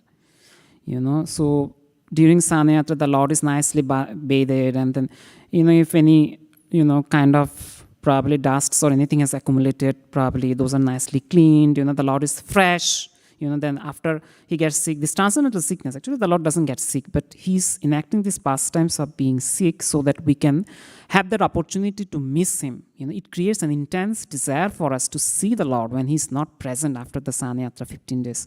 Like Mahaprabhu used to get so much ecstatic. I mean, he used to kind of be very pity.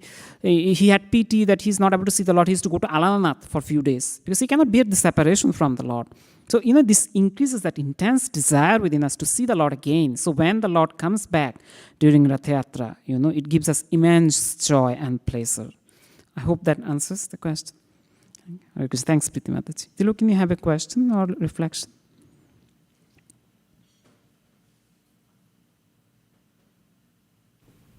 I have a reflection.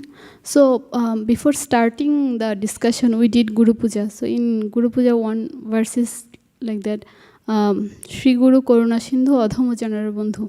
So throughout the discussion, I was just thinking that verse, because there it is said, the spiritual master is the ocean of mercy and he is the friend of poor.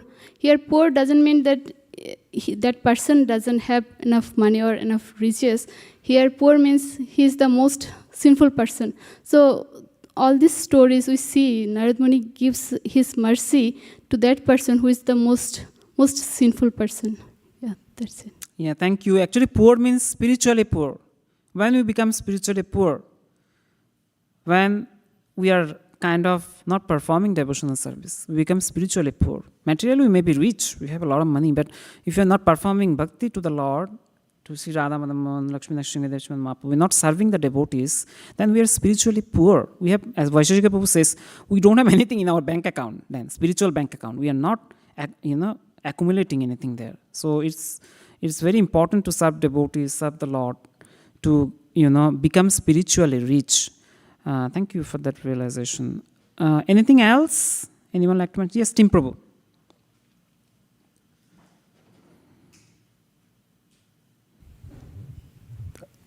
When you said like acquiring money into the spiritual bank account, like most of us, it doesn't go from 0 to $1 million. Like it goes 0, 5, 10, 100, a couple 100,000. And it's like same thing with both of the stories that you put back to back. I think they complement each other very nicely. Like with Magari, the second he broke his bow, he became a spiritual millionaire like that because he was no longer attached to his job. And then with the plunderer, it took him some time. He couldn't chant Rama. He had to, and then he had to chant death. And then he had to have the ant mill. So he was like, he took the path. So he wasn't a millionaire overnight, but he took the other, he slowly started to acquire over time, wealth. After a while, I think right in the story, Narada had to come back and he found him covered with ants. So I think, depending on the person, some people they could break their bow and jump into spirituality, and some people over time they get better and better and better. Thank you for that realization. So just wanted to add one more point. Mrigari is somebody who is Ari. Ari in Sanskrit means enemy.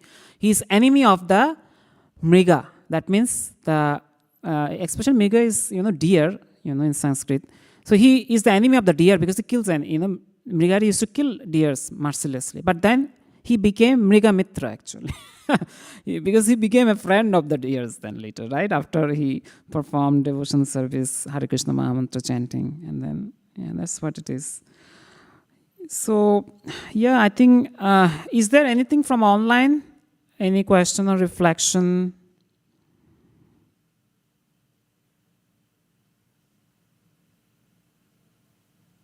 Any other question and reflection from here?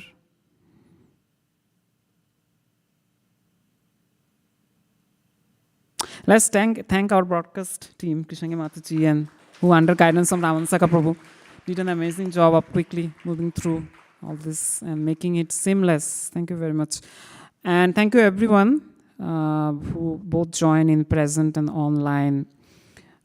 So at least, we are sure that we have put something in our spiritual bank account, because we talked about Krishna and his devotees. We read Srimad Bhagavatam, Chaitanya Charitamrita, and then I'll just quickly summarize before we end. So what we discussed today is we read from King Prachin Barishat's story in Canto 4, chapter 25. We read how Narada Muni started inspiring King Prachina Barishat to accept devotional service and give up animal killing as he was doing in the sacrifice. Then we read a little bit of Narada Muni, and we kind of discussed a story of how Narada Muni kind of was creating confusion between Radha and Krishna, right? Transcendental confusions, and then how it kind of gave pleasure to the Lord. Then we went ahead, we discussed about how Narada Muni is one of the 12 Mahajanas, and we discussed the Srimad Bhagavatam verse 6.3 to 20-21 on this respect.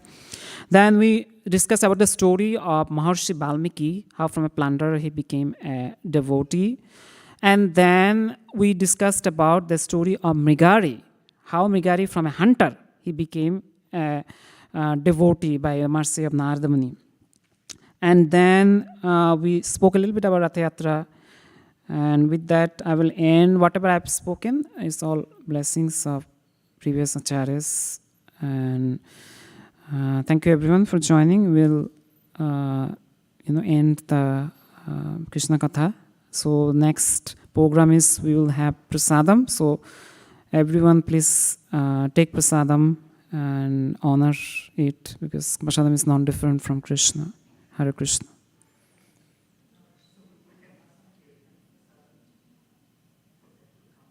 Okay. So we'll have some kirtan as Ramanasaka Prabhu requested. So let's do kirtan for stand up. Okay. Yeah, we'll do probably some stand up kirtan.